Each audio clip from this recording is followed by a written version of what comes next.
Welcome to Etish Bulletin. I am Samaram Etish Center, Vijayawada.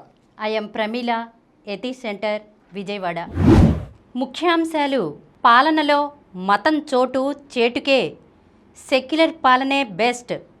ప్రముఖ నాస్తికులు గోరా. శాస్త్రం నైతికత కలిసి నడవాలి. ప్రముఖ భౌతిక శాస్త్రవేత్త హ్యూమనిస్ట్ హెర్మన్ బాండి. మోక్షం కోసం జపం అనేది అర్థం లేనిది. డాక్టర్ సమరం. పెరుగుతున్న కుల సంఘాల జోరుతో జాతి సమైక్యతకు విఘాతం. నాస్తిక కేంద్రం. నేషనల్ సైన్స్ డే సందర్భంగా గోరా సైన్స్ సెంటర్ ఆధ్వర్యంలో ఫిబ్రవరి 28న నాస్తిక కేంద్రంలో విద్యార్థులకి సైన్స్పై వ్యాసరచన పోటీలు. డాక్టర్ సమరం. సమరం ఛానల్స్లో అందరినీ ఆకట్టుకుంటున్న సమరం సైన్స్ వరల్డ్ యూట్యూబ్ కార్యక్రమాలు. ముఖ్యాంశాలు చూశారు కదా, ఇక వివరాల్లోకి వెళ్దాం. డాక్టర్ గారు, పాలనలో మతం చోటు చేటికే, సెక్యులర్ పాలనే బెస్ట్ అని ప్రముఖ నాస్తికులు గోరా గారు అన్న మాటలను కాస్త వివరించండి. నిజమేనమ్మా, పాలనలో మతం ప్రమేయం చేసుకుంటే ఆ పాలన చాలా నష్టం చేస్తుంది. సరైన అభివృద్ధి ఉండదు, అభ్యుదయం ఉండదు, లేనిపోని ఇబ్బందులన్నీ వస్తాయి. అలా కాబట్టి సెక్యులర్గా ఉంటే అంటే ఏం మతం ఆ పాలనలో జీవితం కలిగించుకోనివ్వదు కూడా ప్రభుత్వం కేవలం ప్రజల కోసం పనిచేస్తుంది, ప్రజల అవసరాలను తీర్చడానికి కృషి చేస్తుంది. మొత్తం ఆ రంగం ఉంటుంది సెక్యులర్ దేశం అంటే. మత ఆధారితంగా ఏ రకమైన నిర్ణయాలు ఉండవు. ఇక్కడ ఇవాళ మనం చాలా స్పష్టంగా గోరా గారు చెప్పిన దాన్ని తీసుకుని మనం దాన్ని చాలా ఎన్లైట్ చేద్దాం ఈ పరిస్థితుల్ని. మన భారతదేశంలో మన సెక్యులర్ స్టేట్. ఆ సెక్యులర్ స్టేట్ అంటే యాక్చువల్ సెక్యులర్ అనేది మతరహిత పాలన. అసలు మత ప్రమేయం ఉండకూడదు, మతాలకి ఏ రకమైన ప్రాధాన్యత ఉండకూడదు. అది సెక్యులర్ అంటే. పాలనలో ఉన్న నాయకులు ఎవరు కూడా మత విషయాలు మాట్లాడరు, ఆ మతాల జోలికి వెళ్ళరు. మతం వ్యక్తిగతంగా ఉంటుంది అంతే. రకరకాల మతాలు ఉండొచ్చు, దాన్ని పాటించే వ్యక్తులు ఉండొచ్చు, కానీ మతాన్ని ప్రోత్సహించడం ఉండదు. అది సెక్యులర్. యాక్చువల్గా సెక్యులర్ అంటే మతరహితమైనటువంటి రాజ్యాంగము. మతం ఏం మతం లేదు. మత గ్రంథాలు అక్కడ రావు, మత విషయాలు అక్కడ రావు, మత పాలన అక్కడ రాదు, మత సంబంధించి ఏమీ ఉండవు. కేవలం ప్రజల సమస్యలు, ప్రజల యొక్క వెల్ఫేర్ అంతే. అలా ఉండాలి. కానీ మన భారతదేశంలో ఈ సెక్యులర్ పదాన్ని ఏం చేశారంటే మత రహితాన్ని తీసుకెళ్ళిపోయి మత సహనం కింద మార్చేశారు. మత సహనం, ఈ మత సహనంగా మొదటి నుంచి సాగుతూ వచ్చింది. మతం ఎన్ని మతం, మహదీ మతం ఉండొచ్చు, క్రిస్టియన్ మతం ఉండొచ్చు, హిందూ మతం ఉండొచ్చు, అందరూ ఒకరిని భాయి అనుకుంటూ ఉంటారు. ఎవరితో దెబ్బలాడరు, అందరూ సహనంగా ఉంటుంది అన్న. రాను ఏం చెప్పింది మన భారతదేశంలో, మేము అధిక సంఖ్యాకులుగా ఉన్నాం, హిందువులు మేము అధిక సంఖ్యాకులు ఉన్నాం, మా మాట నెగ్గాలి, మా అవసరాలు ఎక్కువ తీర్చాలి, మైనార్టీ వర్గాలకి ఎక్కువ ఫేవర్ చేయకూడదు. మరి సెక్యులర్ సమాజంలో మైనార్టీ మెజార్టీ తేడాలి, అందరికీ సమన్యాయము. సెక్యులరిజం అంటే ఏంటి? అందరికీ సమన్యాయము. వాళ్ళు అధిక సంఖ్యలో ఉండొచ్చు మతస్థులు, లేదా అల్పసంఖ్యకులు ఉండొచ్చు, అయినా అందరికీ సమానమైన న్యాయము, సమానమైన అవకాశాలు, సమానమైన గౌరవం. కానీ మన భారతదేశంలో ఇప్పుడు ఏ రకమైన ధోరణి వస్తుందంటే, మేము ఎక్కువ మంది ఉన్నాం కనుక ఈ మైనార్టీలు నోరు మూసుకుని ఉండండి, మీరు చెప్పినట్టు ఉండండి. ఆరగని ధోరణి కొంతమందిలో కనబడుతుంది. ఆరగని పాలనలో ఉన్నవాళ్ళు కూడా అక్కడ కేంద్ర ప్రభుత్వం కానీ రాష్ట్ర ప్రభుత్వం కానీ ఎక్కువగా ప్రోత్సాహం కూడాను అధికంగా ఉన్న మతస్థుల యొక్క మతాలకే ఎక్కువ ప్రాధాన్యత ఇస్తున్నారు. అది ప్రభుత్వ పరంగా వాళ్ళకి కావలసినంత ప్రాధాన్యత ఇస్తున్నారు. అది పుష్కరాలు కావచ్చు, దేవాలయాల పండుగలు కావచ్చు, దేవుళ్ళ పండుగలు కావచ్చు, జాతరలు కావచ్చు, ఇంకోటి కావచ్చు. ప్రభుత్వం ఏం చేస్తుంది? నిధులిచ్చి చేస్తుంది. అల్పసంఖ్యాకులు కూడా మైనార్టీ వర్గాలు కూడా వాళ్ళకి దేవుళ్ళు ఉన్నారు, వాళ్ళ పండుగలు ఉన్నాయి. మరి ప్రభుత్వం చేస్తుందా? మా ఆయుధంగానే నిధులు ఇస్తుందా? ఆ రంగానే ఫండ్స్ ఇస్తుందా? ఆ రంగానే సహకరిస్తుందా? లేదు. అంచేది అయిపోతుంది, మన భారతదేశంలో ఒక రకమైన అసంతృప్తి కలుగుతుంది. మైనార్టీ వర్గాలకి అసంతృప్తి కాదు, అసలు మన ఐడెంటిటీ ఏంటి, మనకి రక్షణ ఉందా లేదా? మన చిన్న చూపు చూస్తున్నారే. సెక్యులర్ స్టేట్ అందరికీ సమానం అంటారు కదా, ఇక సమానత ఎక్కడుంది? అధిక మతస్థులు వాళ్ళు మనల్ని కమాండ్ చేస్తున్నారు, మన నోరు మూసి ఉండాల్సి వస్తుంది అన్నటువంటి ఒక రకమైన భావం ఇక్కడ డెవలప్ అవుతుంది. అయితే అంచేది ఇంకా అంతవరకు వెళ్ళిపోయిందంటే, ఎక్కువ హిందువులు ఎక్కువ మంది ఉన్నారు భారతదేశంలో. ఈ భారతదేశాన్ని హిందుస్థాన్ అని మార్చేద్దాం. పక్కన పాకిస్తాన్ మార్చేస్తారు కదా, అదే మనం హిందుస్థాన్ అన్నాం. ఎందుకని హిందువులో 80% మంది మనం ఉన్నాం. అంచేత మనం మన ఆధిపత్యం చేయాలి. తక్కువ సమానం ఉన్న వాళ్ళు మనతో సమాన గౌరవం ఏంటి, సమాన అవకాశాలు ఏంటి వాళ్ళకి?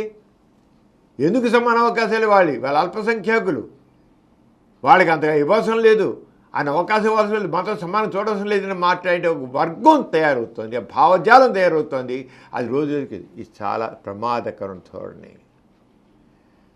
సెక్యులర్ వ్యవస్థ మతాధారితమయ్యి మతపరంగా పునుకుని వెళితే ఏమవుతుంది?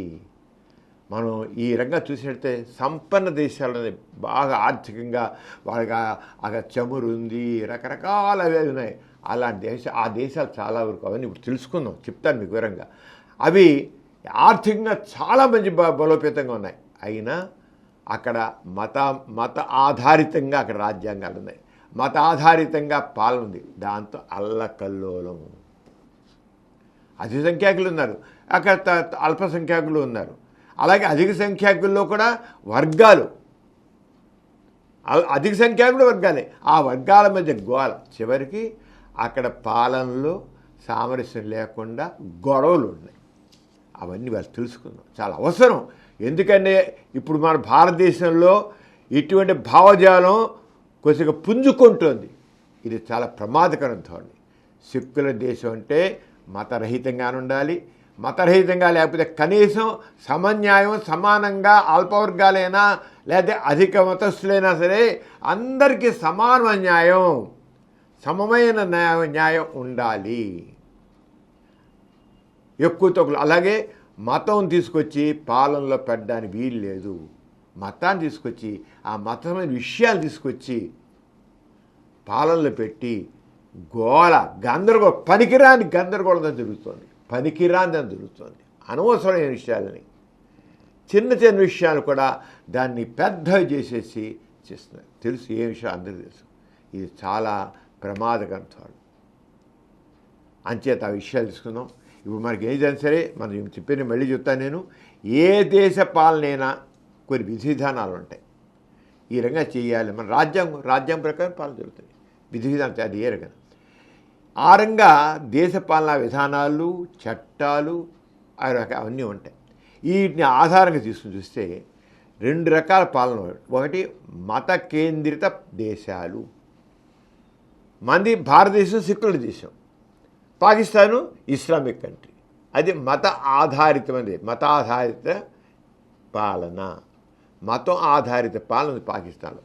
భారతదేశం సెక్యులర్ స్టేట్, అన్ని మతాలకి సమానమైన న్యాయం జరుగుతుంది, అందరినీ సమానం చేస్తాం, భారతీయులంతా ఒక్కటే అనే భావజనం జరగాలి.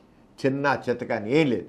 ఇక భారతీయులందరూ ఒక్కటే, మానవులంతా ఒకటే, భారతీయులంతా ఒకటే, అందరికీ సమన్యాయము అని ఉండాలి. అది అరంగా మతాధారిత దేశాలు ఉన్నట్లయితే సెక్యులర్ భావాలతో పాలన 2 అంటే 2 రకాలు. మతాధారిత పాలన, సెక్యులర్ భావాలతో పాలన 2 రకాల దేశాలు ఉన్నాయి. మత కేంద్రిత దేశాలు అయినట్లయితే మతపరమైన పాలన దేశాలు, అక్కడ మతం ప్రభుత్వ నిర్ణయాలను తీసేస్తుంది. ఆ దేశాలను ఏదైతే అధిక మతస్థులు ఉన్నారో వాళ్ళు అక్కడున్న మతం అక్కడ పాలనని నియంత్రిస్తుంది. అది మతాధారిత దేశం అంటే రిలీజియస్ కంట్రీస్. ఇప్పుడు ఇస్లామిక్ పాకిస్తాన్ ఇస్లామిక్ కంట్రీ, వాళ్ళు ఇస్లామిక్ కంట్రీ అని రాసుకుంటారు. వాళ్ళు ఆ ఇస్లామిక్ కంట్రీ ఆలోచించలేదు. అలాంటి దేశాల్లో చట్టాలు మత గ్రంథాల ఆధారంగా ఉంటాయి. అకేసి చట్టాలు మత గ్రంథాలు ఏం రాస్తున్నాయో ఆ మత గ్రంథాల్లో రాసిన నీతి నియమాల ప్రకారం ఉంటుంది. మన భారతదేశంలో మరి తీసుకుంటే ఇక మనం ఒకవేళ మత ఆధారిత చేద్దాం అనుకుంటే ఇక వెంటనే మనుస్మృతి వచ్చేస్తుంది. మనుస్మృతి ఎక్కువగా అంతా పాలన ఎలా ఉండాలో చెప్పింది. అతి సంఖ్యాకులకి అగ్ర కులస్తులకి అక్కడ అగ్రపీఠం, శూద్రులకి చాలా కింద స్థానం, మహిళలకి ఏ రకమైన స్థానం లేదు. ఆ రకంగా పాలన వస్తే భారతదేశం అయిపోతుంది. అంటే ఆ భావజాలం ఉంది. ఆ భావజాలం మనుస్మృతి భావజాలం తీసుకొచ్చి పెడితే పాలన అయిపోతుంది. సనాతన ధర్మం అంటున్నారు. ఇవన్నీ సనాతన ధర్మం, మనుస్మృతికి సనాతన ధర్మమే, హిందూ ధర్మశాస్త్రాల సనాతన ధర్మమే, హిందూ ధర్మగదాంత గ్రంథాలు ఇప్పుడంతా సనాతన ధర్మమే. సనాతన ధర్మము, సనాతన ధర్మం అంటే హిందూ ధర్మము, హిందూ ధర్మంలో అంటే మళ్ళీ వర్ణాశ్రమ ధర్మం వచ్చేస్తుంది. కులాలు బావలే వచ్చేస్తాయి, ఎక్కువ తక్కువలు వచ్చేస్తాయి, అగ్ర కులసులు నిమ్మ కులసులు వచ్చేస్తాయి. ఏమైపోతుంది ఇప్పుడు మన సైకులర్సిటీలో అందరం హాయిగా ఉన్నాం. ఈ కులం ఆ కులం ఈ మతం లేకుండా హాయిగా ఉంటున్నాం. కానీ ఇక్కడ ఏ అయితే అధిక సంఖ్యాకులు ఉన్నారో వాళ్ళు మాత్రం చేస్తారు. అదే మనం కానీ మతాధారిత మాత్రం అక్కడ చట్టాల మత గ్రంథాల ప్రకారంగా ఉంటుంది. రెండోది మహిళలు మైనార్టీల హక్కులు పరిమితంగా ఉంటాయి. వాళ్ళకి హక్కు సరైన ఉండవు, చాలా తక్కువ ఉంటాయి. శాస్త్రీయ ఆలోచనలకు విమర్శకు స్థానం ఉండదు. అరే తప్పయ్యా, ఏంటి అసలు ఇది అర్థం ఉందా ఈ రకం న్యాయం అన్నా వీల్లేదు అక్కడ.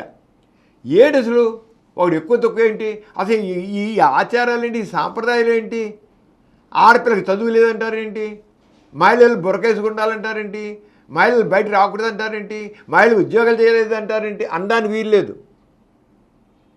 ఇప్పుడు మనం చక్కగా అందరూ చదువుకుంటున్నారు, ఆడపిల్ల చదువుకున్నారు, అది చేస్తారు.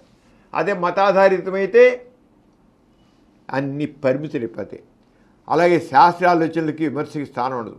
విద్యా పరిశోధనపై ఆంక్షలు ఉంటాయి. ఇప్పుడు మనం ఏది ఉందనుకో, ఏదైనా ఉంటే పరిశోధన చేస్తాం. ఒక మతపరమైన సరే పరిశోధన చేసి ఇదంతా తప్పు అని చెబుతాం మనం.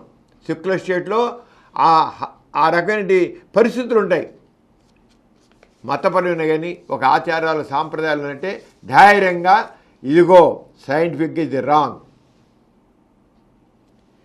గ్రహణం రోజున గర్భిణీ స్త్రీలు బయట తిరగకూడదు, తిరిగితే వాళ్ళకి నష్టం కలుగుతుంది అని చెప్పి బాపడి ఉండాలి అంటారు హిందూ స్త్రీలు, హిందూ మతం. పరిశోధన ప్రకారం అన్ని పరిశోధన చేస్తారు. ఏ రకమైన ప్రభావం ఉండదు. అసలు ఏ రకంగా గ్రహణం ఇలా ఉంటుంది, ఇలా ఉంటుంది, దాని ప్రభావం ఏమి ఉండదు అని సైంటిఫిక్గా పరిశోధన చేసి చెప్తే చెప్పడం వీల్లేదు. ఎందుకని మతం ప్రకారంగా అది చెప్పారు కనుక అదే పాటించాలి, ప్రశ్నించడం వీల్లేదు, పరిశోధన వీల్లేదు. అంటే సైంటిఫిక్గా స్టడీ చేయడం వీలు. శాస్త్రీయ పరిశోధనలకి అడ్డుపడుతుంది. మతాధారితమైనప్పుడు ఎన్ని అడ్డంకులు వస్తాయో తెలుస్తుంది. ఈ పాకిస్తాన్ తీసుకున్నా, ఆఫ్ఘనిస్తాన్ తీసుకున్నా, ఇరాన్ తీసుకున్నా, సౌదీ అరేబియా తీసుకున్నా ఇప్పుడు ఇదే పరిస్థితి. ఆఫ్ఘనిస్తాన్ తీసుకున్నామనుకో, అక్కడ తాలిబాన్ పాలన ఉంది. దాని ఎంత భయంకరంగా ఆడపిల్లలు చదువుకోకూడదు. ఇప్పుడు జరుగుతున్నదే. మహిళలు ఉద్యోగం చేయడానికి వీలు లేదు, ఇంట్లో బయడానికి లేదు, మహిళలకు స్వేచ్ఛ లేదు. ఇవాళ నువ్వు పక్కన కూర్చొని చక్కగా కూర్చొని మాట్లాడు. అందరూ భారతదేశంలో చక్కగా చేస్తారు. ఇదే తాలిబాన్ అయితే బొరకేసుకోవాలి, ఇంట్లో బయట రావడానికి లేదు, ఉద్యోగం చేయడానికి లేదు, చదువుకుంటే అయిపోతుంది. మలాలా గురించి మనం చెప్పుకున్నాం. మలాలా మన పాకిస్తాన్ అమ్మాయి చదువుకుంటే నేను చదువుకుంటానంటే బుర్రలోకి బుల్లెట్లు వెళ్ళి. ఎందుకెళ్ళే బుర్రలోకి బుల్లెట్లు? మతం ప్రకారంగా ఆడపిల్ల చదువుకోవడం వీలు లేదు, అందుకే బుల్లెట్లు పెడతాను బుర్రలోకి పేల్చారు. ఎంత 14-15 పిల్లని నేను చదువుకుంటాను, బడికి వెళ్తాను, నేను చదువుకుంటానంటే పీల్చి పరిచారు. What is this? అంటే మతాధారితమైనటువంటి పాలన ఉన్నట్లయితే ఆ మత గ్రంథాల్లో చెప్పిన విరుద్ధంగా చేయడానికి వీలు లేదు. అందుకని ఆలోచించాలి. ఏదో మేము ఎక్కువ మంది ఉన్నాం, మా పాలన ఉంటుంది, వై అంటే నో, చూడడం బాగానే ఉంటుంది. రెండు వాళ్ళకి మానవత్వం ఏది అసలు? రెండు వాళ్ళ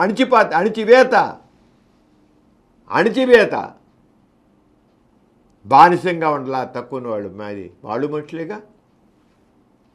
అంచేత అలాగే పాకిస్తాన్ తీసుకుంటే మతం రాజ్యం రెండు కలిపేసేసాయి. మత గ్రంథాల ప్రకారం రాజ్యం రెండు కలిపి చేస్తారు వాళ్ళు. అక్కడ మత గ్రంథాలు చెప్పినట్టు చేస్తున్నారు, కొన్ని నిర్ణయాలు తీసుకున్నారు. అలాగా ఇక అన్ని మత రాజకీయాలే, మతం ప్రకారం వాళ్ళు చేస్తారు. మైనారిటీలపై దాడులు చేస్తుంటారు. ఇరాన్ తక్కువ. అలాంటి ఇరాన్ దేశంలో మతాధారిత ప్రభుత్వం, అంతా మతం పేరుతో ఉంటుంది. అక్కడ మత నాయకులే తుది నిర్ణయాలు. ఒకవేళ పాలనలో అక్కడున్న వాళ్ళు నాయకులు నిర్ణయాలు తీసుకున్నా చివరికి ముద్ర వేయాల్సిన ఎవరు? మతాధిపతులు. నిన్న ప్రైమ్ మినిస్టర్ మీద నిర్ణయం తీసుకోవచ్చు, కానీ ఆ నిర్ణయాన్ని అంగీకరించవలసింది మతాధిపతులు, సుప్రీం లీడరు. ఆ మతానికి సుప్రీం లీడర్ ఉంటాడే. ఇప్పుడు ఎలా మన ప్రెసిడెంట్ ఆఫ్ ఇండియా ఎలా చేస్తాడో అక్కడ మతాధిపతి ఎలా క్రిస్టియన్స్కి పోపు ఉంటాడో అలాగే వాడికి ఉంటాడు. వాడు ఒప్పుకోవాలి.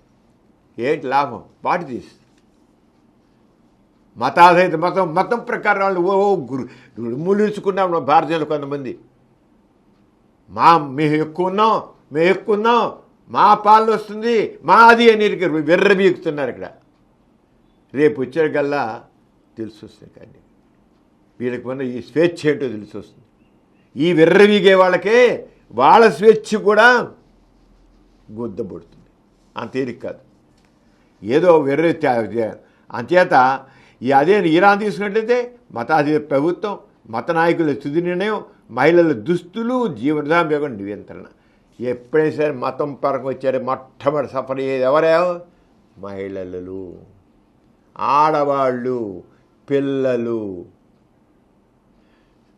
జనాభాలో సగం మంది ఎవరు? మహిళలు. ఆ మహిళల బతుకులు దుర్భరంగా అవుతాయి, గుర్తుంచుకోండి. మహిళల బతుకులు సగం మంది వాళ్ళే. ఏమిటిది సమన్యాయం ఎలా అవుతుంది? ఏ మతపరమైన మతం ప్రకారం ఆధారంగా ఉన్న రాజ్యాలను తీసుకున్నా ఆ రాజ్యాలన్నింటిలో కూడా మహిళలు సఫర్ అవుతూనే ఉన్నారు. అదే సెక్యులరిజం చూస్తుంటే మన భారతదేశం ఎగ్జాంపుల్ భారతదేశం, జపాను, జర్మనీ ఇవన్నీ సెక్యులర్ దేశాలు. ఫ్రాన్సు, స్వీడను, నార్వే, డెన్మార్క్, దక్షిణ కొరియా ఇలా ఉన్నాయి. ఇవన్నీ సెక్యులర్ దేశాలు. ఒక్కసారి పరిశీలన చూడు, ఈ మతాధారితమైన దేశాలు బాగా ఉన్నాయా? జపాన్ బాగుందా? జర్మనీ బాగుందా? ఫ్రాన్స్ బాగుందా? స్వీడన్ బాగుందా? నార్వే బాగుందా? డెన్మార్క్ బాగుందా? దక్షిణ కొరియా బాగుందా? చూస్తే భవ్యంగా ఉన్నది. వాళ్ళ డెవలప్మెంట్ చూసేటైతే ఎక్సలెంట్గా ఉంది. Development excellent. ఎందుకని? సెక్యులర్ దేశాలు. అంచేత ఆ దేశాల్లో ఎందుకది బాగుంది? మతం వ్యక్తిగతం. నువ్వు మతం ఉందంటే ఉందుకో, లేదంటే లేదు. అక్కడ నాస్తికులైనా ఆస్తికులైనా ఎవరైనా అందరూ మామూలుగానే, అందరూ ఒకటే. నీ దేవుడు ఉన్నాడని నమ్మచ్చు, లేడని నేను నమ్మచ్చు. ఇక కుదరదే. నేను దేవుడు లేని మతపరమైన దేశాల్లో నేను దేవుడిని ఒప్పుకోను, ఈ మతం పనికిరాదు, మానవులంతా ఒకటే, సమన్యాయం కావాలి, ఈ ఇన్ఈక్వాలిటీస్ పనికిరావు అంటే ఇరాను, ఇరాక్ లాంటి అయితే మనం తీసుకెళ్ళి కరకడాలను పారేస్తారు. ఇక్కడ మనం చక్కగా అందరికి సమన్యాయం కాల్చేస్తాం. మరి సెక్యులర్ దేశాల్లో మతం ప్రభుత్వ నిర్ణయాల్ని నియంత్రించదు. మతాధిపతులు ఉండదు, పెద్ద అవ్వచ్చు, వాడు పెద్ద స్వామీజీ కావచ్చు, కానీ ప్రభుత్వ నిర్ణయాల్ని వాళ్ళు ఏమీ నియంత్రించారు. అదే నీకు ముస్లిం దేశాలైతే, ఇంకో మతపరమైన దేశాలైతే మతాధిపతులు నియంత్రిస్తారు. నువ్వు చెయ్యరాకి ఇల్లు లేదు, ఇప్పుడు ఈ నిర్ణయం చేసా పనికిరాదు, పక్కన పారేయి అంటే పక్కన పారేయాల్సిందే. ఇక్కడ అలాగే లేదు. ప్రజల నిర్ణయం, ఇది ప్రజల పాలన, ప్రజల చేత ప్రజలకు ప్రజల పాలన భారతదేశ సెక్యులరిజం అంటే. అక్కడ అలాగదే మతం చేత మతాధిపతుల మత పాలన, ఇది మత గ్రంథాల పాలన. అక్కడ మత గ్రంథాలు రాసిన పాలన ఉంటుంది. చట్టాలు ఇక దేశ సెక్యులర్ దేశాలు అయితే చట్టాలు ప్రజల సంక్షేమ దృష్ట్యా చేసిన రాజ్యాంగం ఆధారంగా ఉంటాయి. మన భారతదేశంలో మన ఇండియన్ కాన్స్టిట్యూషన్లో ఏది ఉందో దాని ప్రకారం మనం చేసుకుంటాం. ఇండియన్ కాన్స్టిట్యూషన్ మనం కాసిన రాసుకున్నాం, అది రాజ్యాంగాన్ని. శాస్త్రీయ ఆలోచనలకి స్వేచ్ఛ ఉంటుంది, scientific thinking, scientific knowledge, scientific thinking ఉంటుంది. ఇక్కడ శాస్త్రీయ దృక్పథం ఉంటుంది. ఇది ఎంతకు మంచి, ఇది ఏమిటి, ఎలా, ఎందుకు అని ఒక శాస్త్రీయ ధోరణిలో శాస్త్రీయ ఆలోచనలకి ఇక్కడ పడ్డా, అది శాస్త్రీయ ఆలోచనలకి అక్కడ లేదు. అలాగే అన్ని మతాలు సమానమైన హక్కులు ఉంటాయి. ఇక సెక్యులర్ దేశాలు తీసుకుంటే వాటిల్లో అభివృద్ధి చెందిన దేశాలు ఉన్నాయి. కూడా సెక్యులర్ దేశాలు బాగా అభివృద్ధి దేశాలు ఉన్నాయి, అభివృద్ధి చెందుతూ ఉన్న దేశాలు ఉన్నాయి. అభివృద్ధి చెందే వాళ్ళకి అన్ని వనరులు బాగున్నాయి, అన్నీ ఉన్నాయి. కొన్ని అభివృద్ధి చెందుతూ ఉన్న దేశాలు రెండు ఉన్నాయి. వాటిలో ముఖ్య విషయం ఏంటంటే సెక్యులర్ దేశాలు మొత్తం ప్రత్యేక తెలుసుకోవాల్సిందంటే అవన్నీ అంతర్గత తగాదాలు లేకుండా, ఎందుకంటే అన్ని మత సమాన గౌరవం, మెజార్టీ మతస్థులకి ఒకటే గౌరవం, ఒకటే హక్కు, మైనార్టీలకు ఒకటే హక్కు, ఒకటే రకమైన గౌరవం. వీళ్ళు ఎందుకు ఎక్కువ మంది ఉన్నారు కనుక వీళ్ళకి ఎక్కువ గౌరవం, వాళ్ళు తక్కువ గౌరవం ఉండదు. అంచేత అన్ని అంతర్గత తగాదాలు ఉండవు. మెజార్టీ మైనార్టీ మతస్థుల తేడా లేకుండా దేశవాసులందరికీ సమన్యాయం ఉంటుంది. సెక్యులరిస్టులో ఏవేవో చిన్న విభేదాలు ఉంటే ఉండపకి పెద్ద ఇబ్బంది లేకుండా సెక్యులర్ దేశాలు ప్రగతి పథంలో దూసుకుపోతున్నాయి.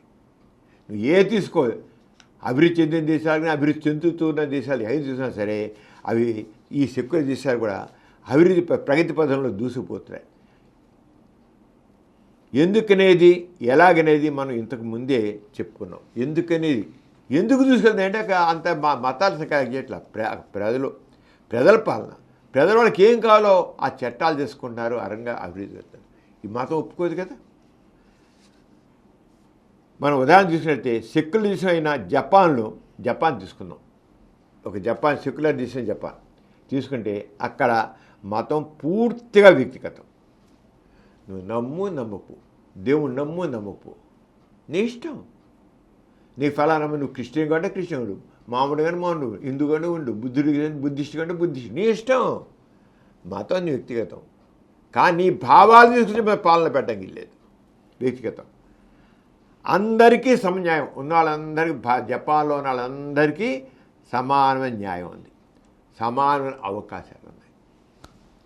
ఇంకేం కాదు నీకు?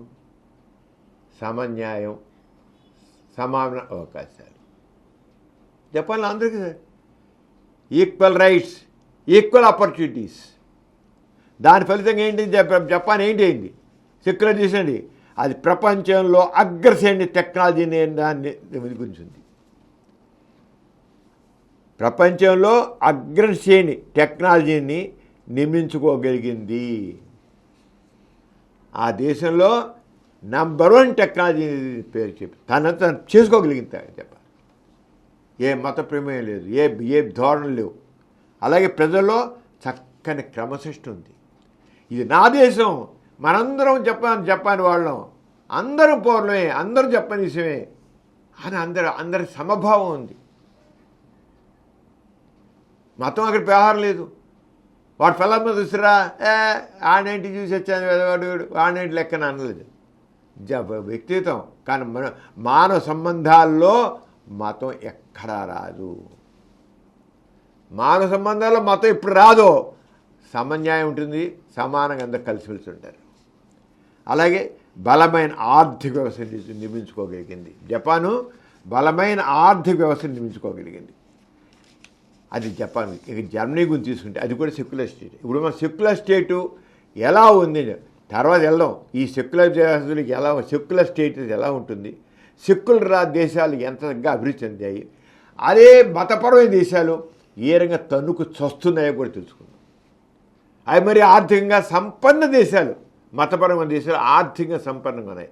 ఈ పెద్ద ఆర్థికంగా సంపన్నంగా ఉన్నవి కూడా కాదు, కానీ అందరూ కలిసిమెలిసి వాళ్ళ దేశాలను బాగా అభివృద్ధి చేసుకున్నారు.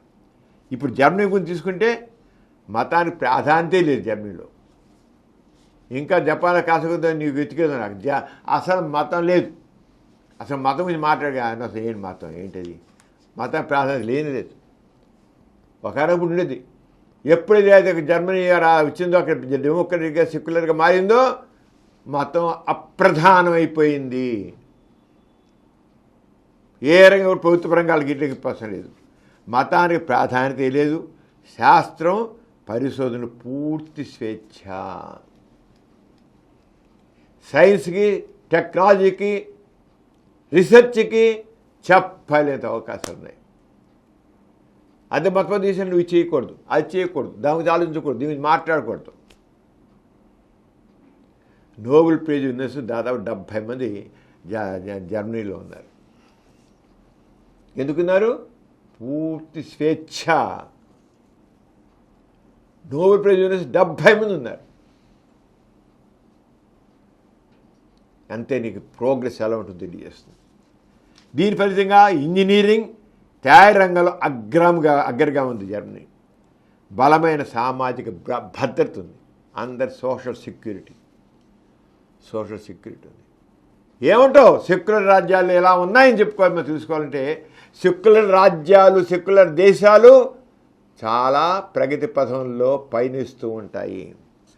ఫ్రాన్స్ తీసుకున్నాం, అది సెక్యులరే, పూర్తి సెక్యులర్. ఫ్రాన్స్ కూడా ప్రభుత్వ వ్యవహారాల్లో మతం ఏమాత్రం జోక్యం చేసుకోడు. అక్కడ మతం గమనించాడు. ఏమాత్రం మతం వాళ్ళు అసలు దాంట్లో అడుగు పెట్టడం లేదు. నాకు ఇది చెయ్యి, మాకు అది పండుగ వస్తుంది, ఈ పండుగ వస్తుంది, మాకు ఇది చేయాలి, మాకు ఈ నదులు ఇవ్వాలి, మాకు ఈ పండ్స్ ఇవ్వాలి అనే మాట్లాడే పని లేదు, ఇచ్చేది లేదు. ఇక్కడ పుష్కరాలు వస్తున్నాయి, ఇన్ని కోట్లు. ఇక్కడ జాతర ఉంది, ఇన్ని కోట్లు. మన తెలంగాణ సమ్మక్క సారక్క జాతర అంటే 100 కోట్లు. రేపు పుష్కరాలు వస్తున్నాయి, 100 కోట్లు. దేనికి? ఎక్కడో దేవుడు అంటే దానికి ఎంత ఫండ్లు. దేనికవి? నేను ఒక మౌఢ్యాన్ని పెంచి పోషించి జనాల్ని అజ్ఞానం నుంచి దేశాన్ని అభివృద్ధి చెందకుండా చేసేందుకు మత నమ్మికులవి. నేను మతపరమైన దేశాల్లో పాలనలో అభివృద్ధి కారణం ఏంటంటే రెండో పక్క మత మౌఢ్యాన్ని పెంచుతారు. ఎక్కడైతే మత మోక్షం ఉండదో, ఎక్కడైతే మతం పాలనలో చోటు చేసుకోదో, ఎక్కడ మతాన్ని ఏ మాత్రం కూడా ప్రభుత్వం దానికి ఏ రకంగా సపోర్ట్ చేయదో అక్కడ ప్రజల అభివృద్ధి గొప్పగా ఉంటుంది. అంచేత ఇక ఫ్రాన్స్ పూర్తి సెక్యులర్. ప్రభుత్వ వ్యవహారాల మతం ఏమాత్రం జోక్యం చేసుకోదు. ప్రభుత్వం మతం నుంచి పట్టించుకోదు. వాళ్ళే అడిగినా లేదు, నథింగ్ డూయింగ్, మాకు నీ వ్యవహారాలు మాట్లాడుకో, మా దగ్గర రాకు, మాకు ఈ సపోర్ట్ కావాలి అంటే నో, మేమేం చేయాలి? అసలు లేదు, అసలు అడిగే దమ్ము లేదు అక్కడ. ప్రభుత్వాన్ని అడిగారు. ఇక్కడ ఏ చెత్త ఆహారాలను కూడా ఇక్కడ డిస్కషన్లు, రోజులు, వారాలు, నెలల తరబడి ఓ చిన్న విషయం మీద కల్తీ గురించి ఇంకో దాని గురించి టైం అంతా వేస్ట్, అంత పనికిరాని విషయాల మీద పాలన పోయి మనుషులను చేయడం. అందువల్ల స్వేచ్ఛాభావ ప్రకటన, ఫ్రాన్స్లో స్వేచ్ఛాభావ ప్రకటన, విద్యా పరిశోధనలో చక్కని ప్రగతి. ఇక స్వీడన్, నార్వే, డెన్మార్క్ తీసుకున్నట్లయితే అవి సెక్యులర్ దేశాలు. స్వీడన్, నార్వే, డెన్మార్క్ ఆ పేర్లు వింటేనే మనకు అనిపిస్తుంది, అబ్బా ఏమి అభివృద్ధి అనిపిస్తుంది, ఏ సమానత్వం అనిపిస్తుంది, ఏమి సామాజిక న్యాయం అని మనిషి ఇస్తుంది. అక్కడ అత్యంత సెక్యులర్ దేశాలు అవి. స్వీడన్, నార్వే, డెన్మార్క్ సెక్యులరిజం అనేది ఎంతగా ఉంటుంది. ఇంకా చెప్పాలంటే సెక్యులర్ దేశాలు చాలా బాగుంటాయని చెప్పాను నేను. ఈ స్వీడన్, నార్వే, డెన్మార్క్ అనేవి హ్యాపీయెస్ట్ దేశాల లిస్టులో హ్యాపీ సంతోష సూచన ఉంటుంది. సంతోష సూచన నెంబర్ 1 అంటే all the people of that country are happiest. మరి ఎదురు కూడా దాంట్లో చెప్పుకుంటాం సరే. ఏ దేశాలు, మత దేశాలు లేదు, ఏ ఒక్క మత దేశం కూడా హ్యాపీయెస్ట్ సూచనలో లేదు. Happiest people all are happy. ఎక్కడున్నారు? సెక్యులర్ దేశాలు ఉన్నారు, రిలీజియస్ దేశాలు లేరు. అందరు హ్యాపీగా ఉన్నారు. ఇది నా దేశం, నీ దేశమాన్ని అని హ్యాపీగా ఉన్నారు. ఏది? స్వీడన్, నార్వే, డెన్మార్క్ అత్యంత సెక్యులర్ దేశాలు. ప్రపంచంలోనే హ్యూమన్ డెవలప్మెంట్ ఇండెక్స్ నెంబర్ 1. మానవ అభివృద్ధికి సంబంధించిన ఇండెక్స్. అన్ని రకాల అవకాశాలు, అన్ని రకాల ప్రగతి, హ్యూమన్ డెవలప్మెంట్ అన్ని రంగాల్లోనూ ఇండెక్స్లో ప్రథమ స్థానంలో ఉన్నాయి. ఏవి? సెక్యులర్ దేశాలన స్వీడన్, నార్వే, డెన్మార్క్. ఏముంది అక్కడ? సెక్యులరిజం ఉంది. మతం ఉందా? లేదు. హ్యూమన్ డెవలప్ ఇండెక్స్లో ప్రథమ స్థానంలో ఉన్నాయి. అత్యంత మానవ అభివృద్ధి సూచి సాధించాయి. అత్యంత మానవ అభివృద్ధి సూచి సాధించాయి. మానవ అభివృద్ధి కావాల్సిన అన్ని రకాలైన అవకాశాలకు ఉన్నాయి. ఎక్కడ ఏ దేశం వెళ్తాగా చెప్తాను నీకు తర్వాత. అన్ని మతపరమైన దేశాలు మామూలు తక్కువనే, మళ్ళీ వాళ్ళ చెప్పలేని చమురుంది, చెప్పలేని ఆస్తి ఉంది. ఆయన అంతర్గత తందులాట్లు కొట్లాట్లు. ఒక్కడు కూడా హ్యూమన్ డెవలప్మెంట్ సూచీలు లేవు. ఎందుకు లేవు? మతం. మహిళా సమానత్వం వండర్ఫుల్గా ఉంది. అక్కడ లేడీస్ అందరు కూడాను చక్కటి అవకాశం ఉంది. ఇక దక్షిణ కొరియా తీసుకున్నాం. మతం ప్రభుత్వం జోక్యం చేసుకోదు. అక్కడ జోక్యం లేదు. మతం అక్కడ కూడా అంతే. ఎందుకంటే సెక్యులర్. ఫలితం విద్య అండ్ ఎడ్యుకేషన్, టెక్నాలజీ వేగవంతమైన అభివృద్ధి సాగించాయి దక్షిణ కొరియాలో. అంత సెక్యులర్. ఆ దేశాల్లో శాంసంగ్, మనం ఉంటాం శాంసంగ్ కంపెనీ అని, ప్రపంచవ్యాప్తంగా శాంసంగ్ అది అక్కడ ఎంత గొప్ప. ఎల్జీ అంటాం. అవన్నీ కూడా ప్రపంచ స్థాన కంపెనీలకు ఉన్నాయి. ప్రపంచం అంతా వాటి అవి అభివృద్ధి చెంది. ఆ దేశం ఎక్కమలే దక్షిణ కొరియా దేశం. శాంసంగ్ దక్షిణ కొరియా, ఎల్జీ దక్షిణ కొరియా. చూడి అంటే ప్రగతి పథంలో దూసుకుపోవడానికి సెక్యులరిజం ప్రధానమైనది. ముఖ్య విషయం ఏంటంటే దేశంలో మతం ఉండవచ్చు, ప్రజలు కొందరు మతాన్ని నమ్మవచ్చు, దానివల్ల నష్టం లేదు. ఈ సెక్యులర్ దేశంలో కూడా ఉండొచ్చు, మతం ఉండొచ్చు, మతాన్ని నమ్మేవాళ్ళు ఉండొచ్చు. కానీ దాని నష్టమంతా ఎక్కడ వస్తుందంటే మతం ప్రభుత్వాన్ని నియంత్రించడంలోనే సమస్య. మతం ఏం చేస్తుంది? ఇదిగో నువ్వు తీసుకున్న ఈ నిర్ణయం మా మతానికి సంబంధించిన ఆ సెంటిమెంట్కి నష్టం కలిగిస్తుంది అంటుంది. మతం జోక్యం చేసుకుంటుంది. ఇక ఈ దేశాలు ఉన్నాయే ఇటు కాకుండా అలాగా మీ మతంలో జోక్యం చేసుకుంటే అయిందా, సరేలే ఊరుకుంటాం. అక్కడ ఏమైపోయింది? ప్రజల అభివృద్ధి డ్యామేజ్ అయిపోయింది. మానవ అభివృద్ధి ఏదైతే ఉందో, ఇండెక్స్ ఉందో, అది డౌన్ అయింది.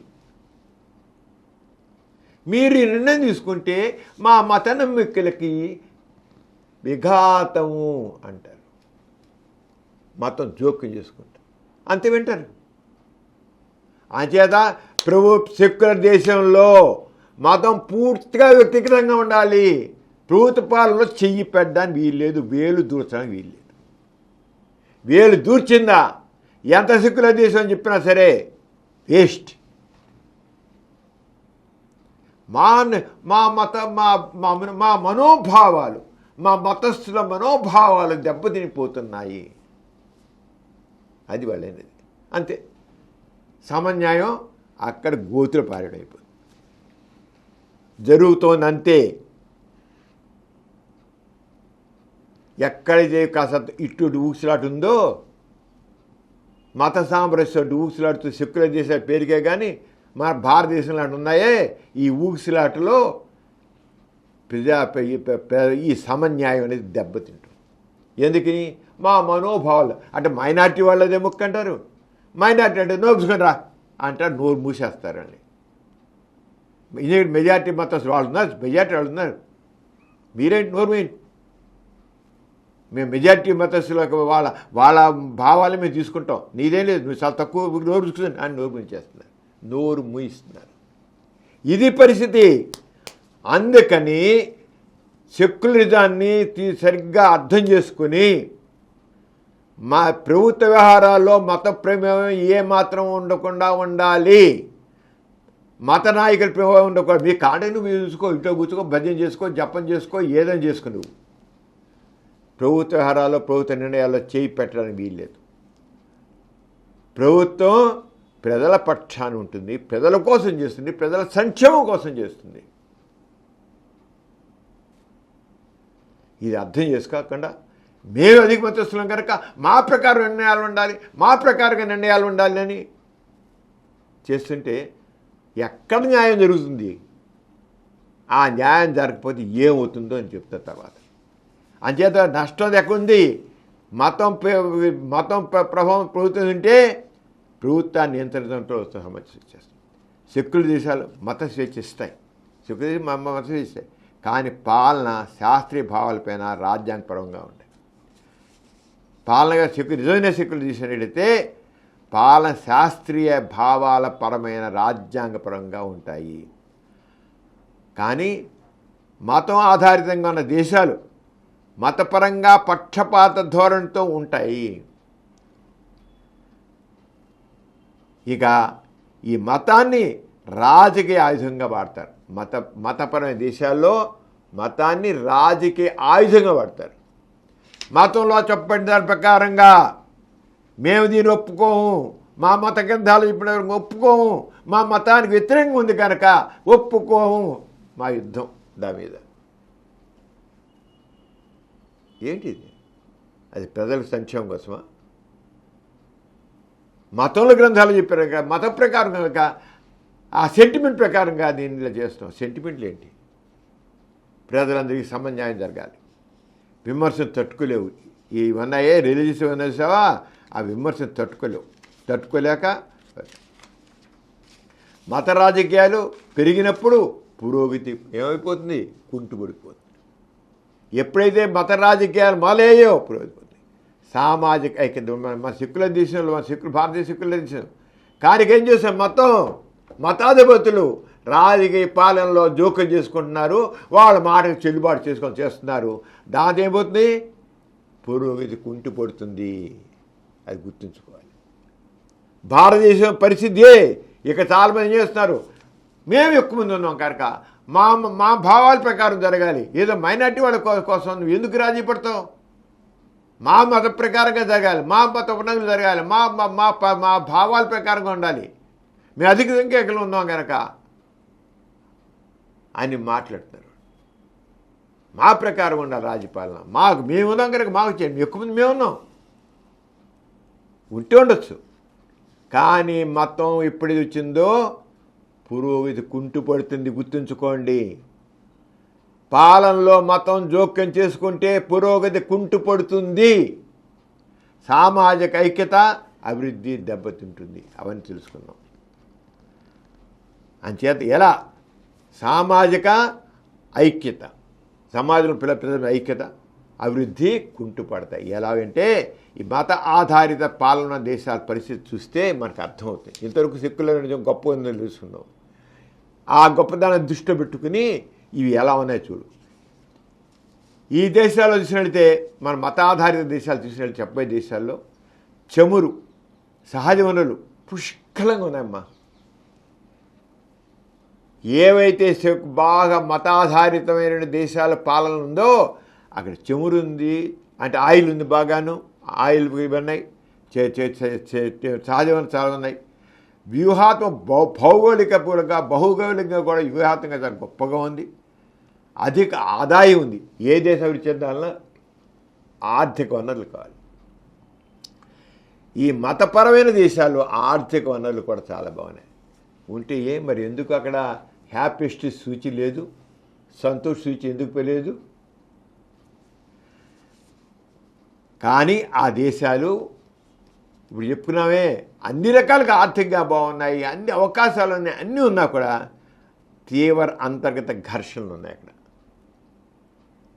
సెక్యులర్ దేశాలు లేవు. ఈ దేశాల్లోనే మత ప్రకారంగానే ఉంది. అంతర్గత ఘర్షణలు ఉన్నాయి. సామాజికంగా అస్థిరత ఉంది. జనాల్లో గందరగోళం ఉంది. రాజకీయ అస్తవ్యస్తత ఉంది. అభివృద్ధి నిలిచిపోయింది. ఎందుకు నిలిచిపోయింది? అన్నీ ఉన్నాయిగా. అన్నీ ఉండి కూడా ఎందుకని అక్కడ అలా ఉంది? కేవలం మతం రాజకీయాల్లో జోక్యం చేసుకోవడం వల్ల, రాజకీయ పాలనలో జోక్యం చేసుకోవడం వల్ల. చాలా సందర్భాల్లో దీని ప్రధాన కారణం మతం ప్రభుత్వ పాలన నియంత్రించడమే అని మళ్ళీ చెబుతాను నేను. మతం ప్రభుత్వ పాలన నియంత్రించడమే కారణం. డబ్బు ఉండటం అభివృద్ధికి సరిపోదు, అది గుర్తుంచుకో. సంపన్న దేశాలే, కానీ ఏం లాభం? అక్కడ మతం ప్రభుత్వ నిర్ణయాలు జోక్యం చేసుకోవడంతో గందరగోళం వస్తుంది. అంతే సంపన్న దేశాలు అయినప్పుడు కూడా సామాజిక సామరస్యం, న్యాయపాలన లేకపోతే అభివృద్ధి. ప్రజలందరికీ సమన్యాయం ఉండాలి, ప్రజల్లో ఐక్యత ఉండాలి. ఐక్యత ఉండలేదు. ఇరాన్ పరిస్థితి తీసుకున్నాం. ఇరాక్ అంటుంటాం. ఇరాన్ తీసుకుంటే సంపద ఉన్న అంతర్గత పోరాటాలు. ఇరాన్కి విస్తారమైన చమురు ఉంది, చెప్పలేంత ఆయిల్ రిసోర్సెస్ ఉన్నాయి, ప్రపంచాన్ని శాసించవచ్చు అంత చమురు ఉంది, వాయు వనరులు ఉన్నాయి, విద్యావంతుల ప్రజలు కూడా ఉన్నారు, చదువుకున్న విద్యావంతుల ప్రజలు ఉన్నారు, శాస్త్రీయ సామర్థ్యం ఉన్న దేశం, బాగా టెక్నాలజీ కూడా డెవలప్ అయింది ఇరాన్లో. అయినా ఇరాన్ మతాధారిత పాలన అవడంతో అరుగుదల అక్కడున్నటి అది మతం ఆధిపత్యం ఉండడంతో అభివృద్ధి లేకుండా అయిపోయింది. మతం ఆధిపత్యం అక్కడ, మత గురువులు, మతాధిపతుల ఆధిపత్యం ఉంది అక్కడ. మతాధిపతులు చేయాలి అంతే. ఇగో ఈ పరిశోధన అయిపోవాలంటే ఆగిపోవాల్సిందే. ఆ రకంగా మతాధిపత దీంట్లో ఉంది. అలాగే పాలనా చట్టాలు మత సిద్ధాంతాల పరంగా ఉంటాయి అక్కడ. మతంలో మత గ్రంథాలు ఏం చెప్పారో ఆ రంగానే ఉండాల్సిందే. స్వేచ్ఛ లేదు, అణిచివేత. దాంతో అంతర్గత సంఘర్షణలు. ఎలాగో ఎంత డబ్బు ఉంది, అన్ని వనరులు ఉన్నాయి, చదువుకున్న వాళ్ళు ఉన్నారు, కానీ ఎప్పుడు గొడవలే. ఇరాన్లో ఎప్పుడు గొడవలే. మహిళలు యువత ఎప్పుడు నిరసన చెప్తూనే ఉంటాయి. మాకు అవకాశం లేకుండా పోతుంది, మాకు అవకాశం లేకపోయినా పోతుంది, మేము ఇది చేద్దామంటే మాకు అవకాశం ఇవ్వట్లేదు, మీ రీసెర్చ్ చేద్దామని మాకు అవకాశం ఇవ్వట్లేదు, మీ ఇది చేద్దామని ఒప్పుకోవట్లేదు, మీరు ఒప్పుకోవట్లేదు, మా మీద ఆంక్షలు పెడుతున్నారని. అలాగే మహిళలేమో మా బొరకేసి ఉండమంటారు, మీరు చదువుకోవడం వీలేదంటారు, ఉద్యోగాలు చేయడానికి వీలేదంటారు అని మహిళలు కూడా. అలాగే ఆధునిక జీవనశైలికి మత నియంత్రణ మధ్య నిరంతర ఒక పక్క ప్రపంచం అడ్వాన్స్ అయిపోతుంది, రెండో పక్క బొరకేసునుండు, బయట రావడానికి లేదు, ఉద్యోగం చేయడానికి లేదు, పడుండు, మగాడిది ఆధిపత్యం, నీదే ఆధిపత్యం లేదు, నువ్వు ఆడదానివి, నీకు స్వేచ్ఛ లేదు అని మతపరమైన చెప్పి నోరు మూయిస్తుంది. అక్కడి నుంచి ఏమవుతుంది? అన్రెస్ట్, అంతర్జాతీయ ఆంక్షలు, రకరకాల అంతర్జాతీయ లేదు. ప్రతిభావంతులు దేశం విడిచి వెళ్ళిపోతారు, నీతో గొడవలేక దేశం విడిచి వెళ్ళిపోతున్నారు. ఇక్కడ చావలేరా బాబు, ఏముంది అన్నీ ఉన్నా ఏ లాభం అని చెప్పి దేశం విడిచి వెళ్ళిపోతారు. ఆర్థిక అభివృద్ధి నిలిచిపోతుంది. మరి ఏ రంగంలో అయితే గొడవలు ఉంటే ఆర్థిక అభివృద్ధి ఎక్కడ ఉంటుంది? ఆర్థిక దెబ్బతిపోయింది. మతార్థిక సంఘర్షణకి ఎప్పుడు ఏదో గొడవ. మతాల్లోనే ఆ చిన్న చిన్న దగ్గర గ్రూపులు ఉంటాయి కదా, వాడు దాంతో పైవుతాయి. ఇక సౌదీ అరేబియా తీసుకున్నాం. సౌదీ అరేబియా తీసుకుంటే సంపద ఉన్న సామాజిక అస్థిరత. సౌదీ అరేబియా కూడా అడ్వాన్స్డే, అన్ని రకాలుగా ఉంది, బాగుంది, ఆర్థిక పరిస్థితి బాగుంది, కానీ సామాజికంగా అస్థిరత, యువత అసంతృప్తి, మహిళల హక్కులు లేవు. మహిళకి జనాభాలో సగం మంది మహిళలు, వాళ్ళకి హక్కులు లేవు. ఎలా ఉంటుంది సమాజం? మతంలో నీకు మీ హక్కులు లేవు, మతం ప్రకారంగా నీకు ఏ రంగం నోరు మూసుకుంటూ.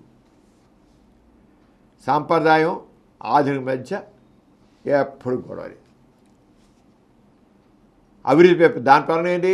అభివృద్ధి ఆవిష్కరణలు, పరిశోధనలు వెనకబాటు. ఆవిష్కరణలు లేవు, పరిశోధనలు లేవు. చమురు మీద ఆధారపడడంతో ఇతర రంగాలు వెనకబడిపోతాయి. ఇంకేం చమురు డబ్బులు ఉంటాయి అంతే. దీనికి ఎందుకని మతపరంగా ఇతర వాటికి ఏ రంగా కూడా ఎంకరేజ్మెంట్ లేదు, కేవలం డబ్బులు వస్తాయి అంతే. That's all. తింటున్నారు, తినడానికి ఉంది. Where is the progress? డబ్బులు ఉన్నాయి, అంగట్లో అన్నీ ఉన్నాయి, అల్లినోళ్ళు సినిలాగా అన్నీ డబ్బులు కాస్తున్నాయి. No development, no progress. అది ఎలా అవుతుంది? అలాగే నైజీరియా ఆఫ్రికాలో అతిపెద్ద చమురు ఉత్పత్తి దేశం అది. నైజీరియా పెద్ద ఆర్థిక వ్యవస్థ ఉంది. నైజీరియా తీసుకుంటే మత ఆధారిత విభజన, అక్కడ కూడా మత ఆధారితం. ఉత్తర భాగం అంతా ముస్లింల ఆధిక్యం, దక్షిణ భాగంలో క్రైస్తవులు. అక్కడ ముస్లిమ్స్ క్రిస్టియన్స్ మీద ఎక్కువ. ఎందుకని? మతపరమైన దేశం అది. మతం మేము ముస్లిమ్స్మి, మాదే, మీరు నోరు పొడి ఉండండి అని చెప్పి దేశంలో భాగం ఉన్న వాళ్ళు ఎప్పుడు వెళ్ళబోయి ఎప్పుడు గోవాలి. ఎలా ప్రోగ్రెస్ ఎలా వస్తుంది? ఎప్పుడు దేశంలో పోరు జరుగుతూ ఉంటే, ఘర్షణ జరుగుతూ ఉంటే అవి నిర్ణయాలు ఎలా తీసుకుంటారు? అలాగా అంతర్గత సంఘర్షణలు. అక్కడ బోకో హరాం ఉగ్రవాదం ఉంది. అక్కడ ఇంత గొప్ప నైజీరియా ఆఫ్రికా అతిపెద్ద చమురు ఉత్పత్తి దేశం, పెద్ద ఆర్థిక వస్తుంది.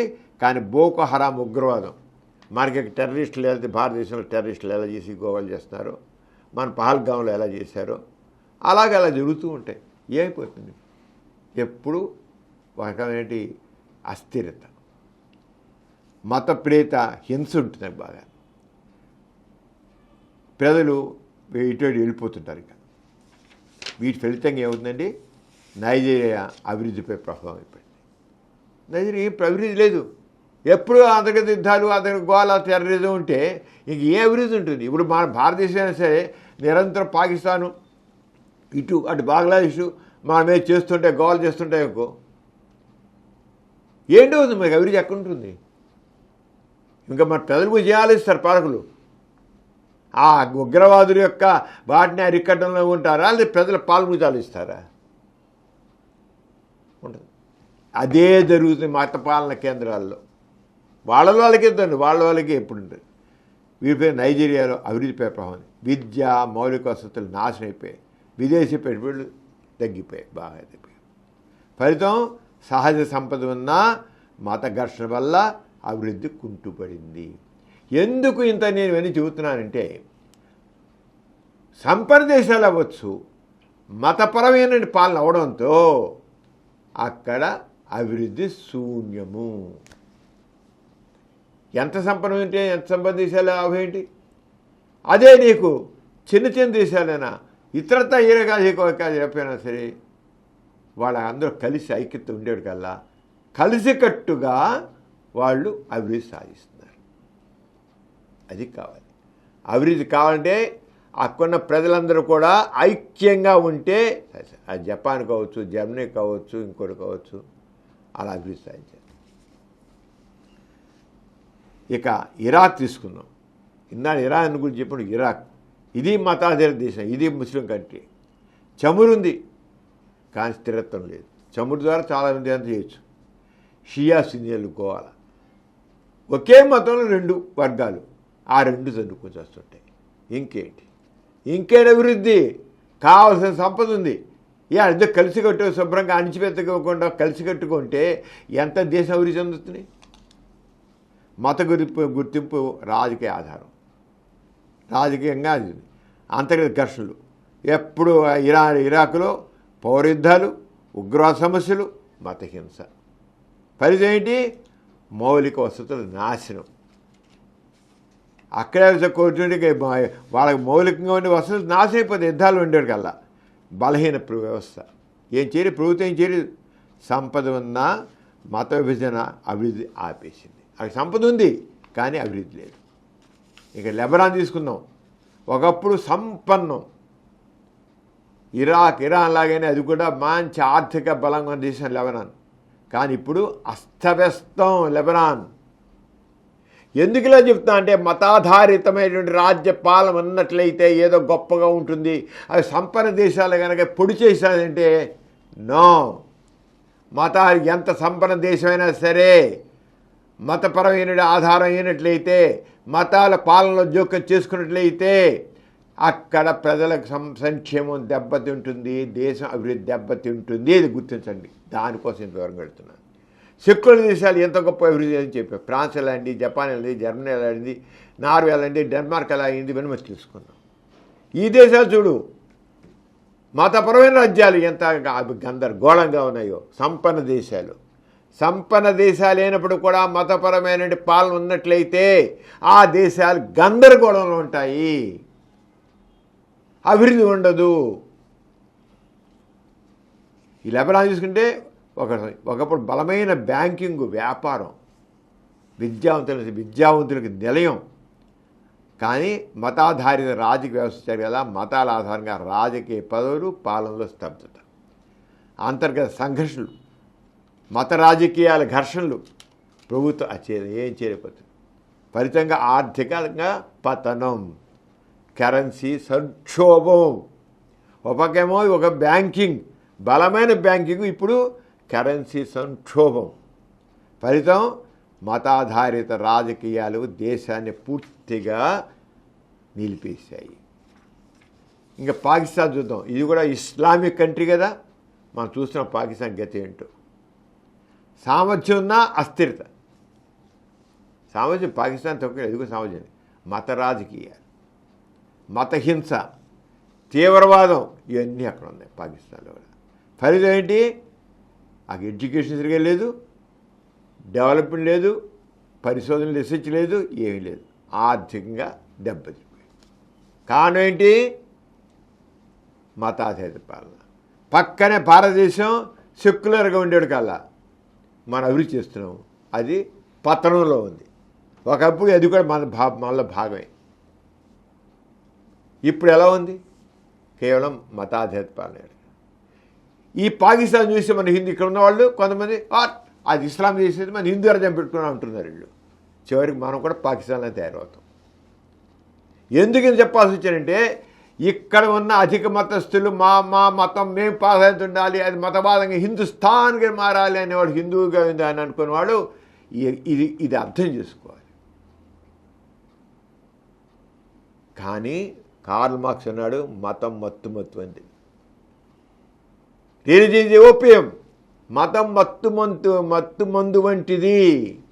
అంచేత ఆ మతం మత్తులో పడిపోయి మేము మా దేశం మా మతం అనుకున్నారు. కానీ దానివల్ల వచ్చే ఫలితాలు ఏమిటో తెలుసుకోవాలి. అందుకే ఇవన్నీ చెప్పాను. ఆ రకమైన ధోరణి పనికిరాదు. మనం మన దేశాన్ని, మన భారతదేశాన్ని భవ్యంగానే పెంచుకోవాలిగా చేయాలి. పూర్తిగా మతరహితంగా చేసినప్పుడు చేస్తే ఇంకా గొప్పగా వెళ్ళిపోతాం మన భారతదేశం. మన శక్తి సామర్థ్యాలు తక్కువే కాదు, భారతీయుల శక్తి సామర్థ్యాలు చాలా గొప్పవి. మనం ప్రపంచాన్ని శాసించగలం, అంత శక్తి సామర్థ్యాలు ఉన్నాయి మనకి. కానీ ఏంటి? ఈ మతపరమైన దురహంకారం మనల్ని చేస్తుంది. ఒక మన మోడీ గారు, మన ప్రధానమంత్రి గారు 2047 ప్రాంతానికి భారతదేశం వికసిత భారత్గా అగ్రదేశాల సరసన ఉండాలంటున్నారు. మరి ఈ భారతదేశమే హిందూ రాజ్యంగా మారితే మాత్రం పాకిస్తాన్ అని ఉంటాం మనం. అది మా చెబుతున్నాను. ఇంతవరకు చెప్పాను, రిలీజియస్ బేస్డ్ కంట్రీస్ ఎలా అధోగతి పాలు అయ్యాయో, ఎలా అంతర్గత ఘోరాలు జరుగుతున్నాయో, ఆ రంగానే మన భారతదేశం అలాగే అవుతుంది, ఖచ్చితంగా అవుతుంది. అవన్నీ గుణపాఠాలు. వాటి చూసి మనం గుణపాఠం నేర్చుకోవాలి. ఇక్కడ ప్రజలు కూడా చైతన్యం అవ్వాలి, భారతీయులందరూ కూడా చైతన్యం అవ్వాలి. మన ప్రధానమంత్రి గారు వికసిత భారత్ 2047కి భారతదేశం అగ్రదేశాల సరసన ఉండాలంటే, జపాన్, జర్మనీ వాటి సరసన ఉండాలంటే మనం కూడా పూర్తిగా సెక్యులర్గా ఉంటేనే, ఇక అందరూ ఐక్యంగా ఉంటేనే, న్యాయంతో ఉంటేనే మనం అభివృద్ధి సాధిస్తాం. లేకపోతే చూసాం మతాధారిత రాజ్యాలు ఎలా ఉన్నాయో. అందుకే దూరంగా చెప్పచ్చుకున్నాను, ఈ ధోరణుల పనికిరావు. అంటే సంపద ఉన్న మతాధారిత పాలన వల్ల దేశ ప్రజలు ఎందుకు దెబ్బతింటుందో తెలుసుకుంటారు. దేశ పౌరులుగా కాక వివిధ మతాల వ్యక్తులుగా విభజించడం. వీళ్ళందరూ ఈ దేశ మతాధారిత దేశాల్లో, అంటే మతం ఎక్కడైతే పాలనలో జోక్యం కలిగించుకుంటుందో అక్కడ వీళ్ళందరూ ఇరాన్ దేశస్తులు, వీళ్ళందరూ ఇరాక్ దేశస్తులు, వీళ్ళందరూ పాకిస్తాన్ దేశాలు ఒకటిగా చూడరు. వాళ్ళు వివక్షత, మనుషులు వివక్షత చూస్తారు. వివక్ష అందరూ భారతీయులుగా చూడాలి, కానీ వీళ్ళు హిందువులు, వీళ్ళు ముస్లింలు, వీళ్ళు క్రైస్తవులు, వీళ్ళు సిక్కులు, వీళ్ళని చూడడానికి వీలు లేదు. అందరూ భారతీయులుగానే చూడాలి. ఎప్పుడైతే మతాధారితమవుతుందో పాలన రకరకాలుగా విభజన చూడడం జరుగుతుంది. అంచేత పనికిరాదు. అంచేత ఇంకా పైగా మతాధారితమైన దేశాల్లో ఎంత సంపద ఉన్నా విమర్శలు అణిచివేయబడతాయి, మహిళలు మైనార్టీలు వెలివేతయబడతాయి, ప్రజావంతులు వలస వెళ్ళిపోతారు, అక్కడి నుంచి సంపద దుర్వినియోగం అవుతుంది. ఆ రంగా అంచేత మతం మనం తెలుసుకోవాల్సింది ఏంటంటే, మళ్ళీ చెబుతున్నాను, మతం దేశ పాలనలో జోక్యం చేసుకుంటే అంతర్గత ఘర్షణలు తలెత్తుతాయి. మనం చూసాం, ఇరాక్, ఇరాన్, ఇన్ని దేశాలకు చెప్పుకున్నాం, అన్నిట్లో ఎన్ని ఘర్షణలు ఉన్నాయో. ఐక్యత బదులు విభజన వస్తుంది, ఘర్షణ వస్తుంది, శాంతి ఉండదు. పాలనలో శాంతి సమైక్యత లేకపోతే ఎంత సంపద ఉన్నా పాలన సరిగ్గా ఉండదు, ప్రణాళికలు అమలు అవ్వవు. సిక్కుల వ్యవస్థలోనే సమన్యాయం, సరైన పాలన, పౌర ఐక్యత ఉంటాయి. సెక్యులర్ పాలనలోనే, సెక్యులర్ వ్యవస్థలోనే సమన్యాయం ఉంటుంది, సరైన పాలన ఉంటుంది, పౌరుల ఐక్యత ఉంటుంది. అది గుర్తించాలి. అందుకని భారతీయులు గుర్తించాలి విషయాన్ని. ఈనాడు భారతదేశ పరిస్థితి మరి చూసాం, కలుపుకున్నాం కదా, సెక్యులర్స్ అయినప్పటికీ మతవాద రాజకీయాలు పాలనలో జోక్యం చేసుకుంటున్నాయి. మతాధారిత సంపన్న దేశాల అనుభవాల నుండి పాఠాలు నేర్చుకొని సెక్యులరిజంని మనం కాపాడుకోవాలి. అందుకోసం సెక్యులరిజం కాపాడడం కోసం ఈ రకమైన మతవాద ధోరణుల్ని ఏ రకంగా నష్టమో చెప్పడం కోసం నేను ఇది చేశాను. అంచేత భారతీయులారా మేల్కొనండి. మనందరం కూడా ఏవైతే బాగా అగ్రదేశాలు ఉన్నామో ఆ సవరసలు మనం తప్పకుండా వెళ్ళాలి. మన ప్రధానమంత్రి గారు చెప్పినట్లుగా వికసిత భారత్ 2047కి మనం అగ్రదేశాలు సరసన ఉండాలి, లేదా మనమే ప్రపంచంలో నంబర్ 1గా ఉండాలి, ఉండగలం కూడాను. దానికి ఒకటి ఆయుధం సెక్యులరిజం సరిగ్గా అమలుపరచబడాలి. సెక్యులరిజం మన భారత రాజ్యాంగం పూర్తిగా సోషలిస్ట్ సెక్యులర్ రాజ్యాంగం. ఈ రకంగా మనం చేసుకుంటే తప్పకుండా మనం 2047కి అగ్రదేశాలు సరసన ఉంటాం, లేకపోతే నంబర్ 1గా ఉంటాం. అలా ఉండాలని ఆకాంక్షిస్తున్నాను. డాక్టర్ గారు, మన ప్రతి బులెటిన్లో సామాజిక పురోభివృద్ధికి, మానవ కళ్యాణానికి తోడ్పడిన ఒక ప్రముఖ మహనీయుని గురించి చెప్పుకుంటున్నాం కదా, ఈసారి ఎవరి గురించి చెబుతున్నారు? ప్రిమీరా, ఈ రోజున గొప్ప భౌతిక శాస్త్రవేత్త హెర్మన్ బాండి, ఆయన గురించి తెలుసుకుందాం. ఆయన హ్యూమనిస్టు, ఎథిస్ట్ కూడా, నాస్తికుడైన, మా నాస్తిక కింద నాకు చాలా సన్నిహితులైన, ఇక్కడ జరిగినటువంటి ఎథిస్ట్ కాన్ఫరెన్స్ కూడా ఆయన వచ్చారు. ఆయనే కాదు, వాళ్ళ అమ్మాయి క్రిస్టియన్ బాండీ కూడా వచ్చి నాస్తికంలో చాలా రోజుల పాటు ఉంది ఇక్కడ. ఆయన ఇంటర్నేషనల్ ఫేమస్ ఫిజిసిస్ట్ అన్నమాట, భౌతిక శాస్త్రవేత్త. ఆయన గురించి తెలుసుకుందాం. హెర్మన్ బాండి 20వ శతాబ్దంలో ప్రపంచాన్ని ప్రభావితం చేసిన అత్యంత గొప్ప శాస్త్రవేత్తలు ఒకరు. ప్రపంచాన్ని ప్రభావితం చేసిన వ్యక్తి. ఆయన కేవలం గొప్ప భౌతిక శాస్త్రవేత్త కాదు, గణిత శాస్త్రవేత్త, అంతేకాదు తర్కబద్ధమైన ఆలోచన, మానవతా విలువలు, శాస్త్రంలో నైతిక బాధ్యతలు కోసం జీవితాంతం పోరాడినటువంటి మానవతావాది. సైన్స్ కోసమే కాదు, సైన్స్లో హ్యూమనిజం ఉండాలి. ఇప్పుడు అణుశక్తిని కనిపెట్టారు. అణుశక్తి ఏంది? మానవాళికి ఉపయోగపడాలి. అలాంటి అణుశక్తి ఏం చేశారు? అణుబాంబులు తయారు చేశారు. జపాన్ మీద చేశారు, నాగసాకి చేశారు కల్లా. ఎంతమంది హీరోషిమా నాగసాకి మీద బాంబులు పడేరు కల్లా లక్షలాది మంది చనిపోయారు. ఇంకా లక్షల మంది ఎన్నో రకాల బాధలతో ఒక దశాబ్దాల తరబడి వాళ్ళ జీవితాంతం సఫర్ అయ్యారు. మరి అణుశక్తి అనేది చాలా గొప్పది. ఆ అణుశక్తి వినాశం. ఎందుకని అక్కడ ఆ సైంటిస్టులో హ్యూమరిజం లేకపోవడం వల్ల. అందుకే నేనేమన్నాడినా, దాంట్లో తప్పకుండా నైతిక బాధ్యత ఉండాలి. నైతిక విలువలు ఉండాలి, మానవత్వం ఉండాలి అనేసి. శాస్త్రం అంటే సైన్స్ మానవాళికి సేవ చేయాలి తప్ప, సైన్స్ అనేది మానవాళికి సేవ చేయాలి తప్ప మానవాళిపై ఆధిపత్యం చెలాయించకూడదని ఆయన గట్టిగా నమ్మారు. అంటే సైన్స్ ఎప్పుడు హ్యూమన్ డెవలప్మెంట్కి, హ్యూమన్ వెల్ఫేర్ కోసం చెప్పాలి, కానీ అది మనిషిని ఓవర్కమ్ చేసి అదే వెళ్ళిపోయేట్లుగా వెళ్ళిపోయేట్లుగా ఉండకూడదు. అది మనిషి కంట్రోల్లోనే ఉండాలి, హ్యూమనిస్ట్ వాల్యూస్తోనే ఉండాలి. దాని అలా వదిలేస్తే దానికే మనిషి హృదయంలో అనేది ఉండదు కాక సైన్స్కి వదిలేస్తే ఎన్నైనా తెలిగిపోతాయి. అది ఇప్పుడు ఆర్టిఫిషియల్ ఇంటెలిజెన్స్ వస్తుంది, ఇంకా రకరకాలు వస్తున్నాయి. ఇవన్నీ వచ్చేప్పుడు మనం వాటిని కంట్రోల్లో ఉంచుకోకపోతే అవి ఏమైనా చేస్తాయి. ఇప్పుడు హ్యూమనాయిడ్ రోబోట్స్ వచ్చాయి, ఆ రోబోట్స్ యుద్ధం చేయడం నేర్పామనుకో, మన సినిమాలో చూస్తున్నాం, హ్యూమన్ అక్కడక్కడ గెలిచేసేయండి, ఇంక పేల్చేసి ఇంక ఆలోచన ఉండదు, ఇంక బుర్ర ఇంకే వేరే ఉండదు కదా, పేల్చేసి వచ్చేస్తాయి. బాంబులు వేసి బాంబులు వేసి వచ్చేస్తాయి. డ్రోన్లు వచ్చేసాయి, ఆ డ్రోన్లు ఇప్పుడు ఎక్కడగా టార్గెట్గా పెట్టేసి పలానా రూమ్లోకి వెళ్ళి పలానా ఏంటి ఆ రూమ్లోకి వెళ్ళిపోయి ఆ రూమ్లోకి వచ్చేస్తాయి. నీకు ఎప్పుడైతే సైన్స్లో నువ్వు హ్యూమనిజం లేకుండా పోతుందో, మానవత్వం లేకుండా పోతుందో వినాశమే జరుగుతుంది. అంచేత ఆయన ఏమన్నాడు, అది సైన్స్ అనేది మానవాళికి సేవ చేయాలి తప్ప మానవాళిపై ఆధిపత్యం చెలాయించకూడదు. అంటే ఆయన ఎంత మానవతా హృదయం. శాస్త్ర పురోగతికి ఇంకేం కావాలన్నా తర్కం, లాజిక్, కరుణ, మానవత్వం అవసరమైన జీవితంలో మొత్తం ఆశించారు. మన లాజికల్ థింకింగ్ కావాలి ప్రతి వ్యక్తిలోనూ, అలాగే దయ, కరుణ ఉండాలి. మనుషులు తప్పకుండా ఎంపతి కావాలి, సింపతి, ఎంపతి కావాలి, అలాగే లాజికల్ థింకింగ్ కావాలి అని చెప్పారు. అటువంటి వ్యక్తి హెర్మన్ బాండి. ఆయన ఆయన హెర్మన్ బాండి సర్ అని కూడా బిరుదు కూడా వచ్చినది. ఆయన సర్ హెర్మన్ బాండి అంటారు.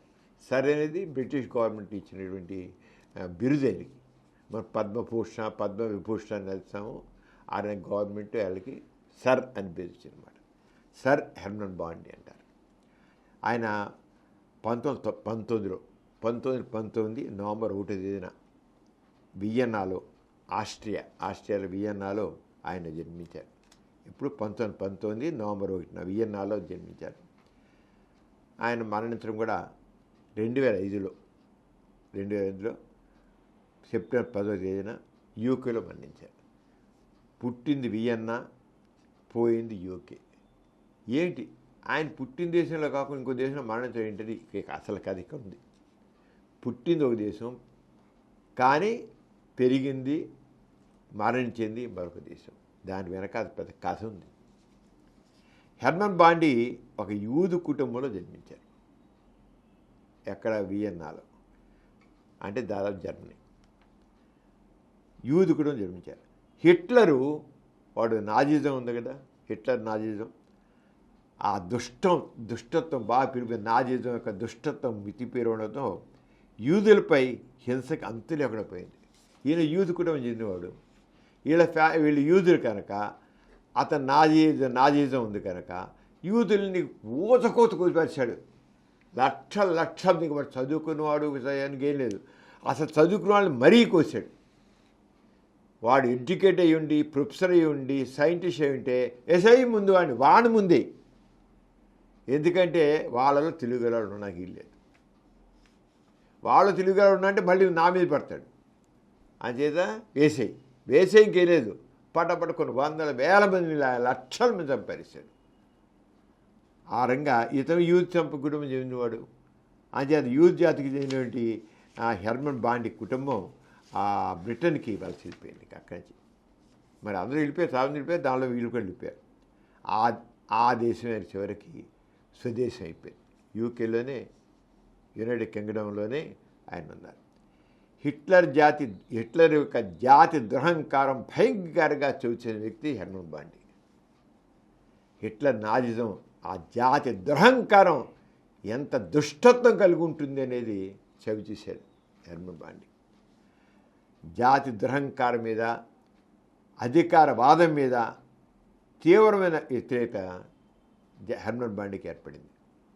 ఏంటి జాతి దురహంకారం, ఏంటి నాజిజం, ఏంటి యూదుల మీద, అందరు మనుషులే కదా, వాట్ ఇస్ దిస్, అంత దుష్టత్వమా అనిపించింది. దాంతో ఆయనలో స్వేచ్ఛాలోచన, ఫ్రీ థింక్ మొదలైంది. హ్యూమన్ డిగ్నిటీ కావాలి, మనుషులందరూ సమానంగా చూడాలి అనే లాజికల్. ఎందుకు తేడాలు ఉండాలి అసలు, ఎందుకు ఈ తేడాలు? మానవ జాతి అంతా ఒకటిగా ఉండాలి కదా, ఏమిటి తేడా, ఎక్కడ వచ్చింది, దేవుడి కారణం అంటే రిలీజియస్గా ఉండే దురహంకారం. దాంతో free thinking, human dignity, logical thinking ఎంతో అవసరమని ఆయన తెలుసుకున్నారు. ఎవరికైనా సరే వీటిని ఆయన జీవిత లక్ష్యంగా తీసుకున్నారు. మనుషుల ప్రతివాడు ఫ్రీగా ఆలోచించాలి అంటే స్వేచ్ఛాలోచన కావాలి, ప్రతి మనిషికి గౌరవం కావాలి, ప్రతి మనిషికి ప్రపంచంలో ఉన్న ప్రతి పౌరునికి గౌరవం కావాలి, వీడు వాళ్ళని కాదు. అలాగే లాజికల్ థింకింగ్ కావాలి, మనుషుల లాజికల్ థింకింగ్ తప్పకుండా కావాలని. హెర్మన్ బాండి సైంటిస్ట్ కావడంతో ఫ్రైడీ హాయిల్ అని ఒక సైంటిస్టు, థామస్ గోల్డ్ అని మరో సైంటిస్టు, ఇద్దరు కలిసి వీళ్ళతో కూడా భౌతిక శాస్త్రవేత్తలే. ఇది ఫ్రైడీ హాయిల్, థామస్ గోల్డ్, హెర్మన్ బాండి వీళ్ళతో కలిసి విశేష కృషి తెలిపి స్టడీ స్టేట్ థియరీ అనే దాన్ని సిద్ధాంతీకరించారు. అంటే స్థిర స్థితి సిద్ధాంతం అని. స్థిర స్థితి సిద్ధాంతం ఏమన్నారు, స్టడీ స్టేట్ థియరీ, ఫిజిక్స్ సంబంధించింది. ఈ సిద్ధాంతం ప్రకారం విశ్వానికి ప్రారంభం లేదు, అంతం లేదు, విశ్వం విస్తరిస్తూనే ఉంది.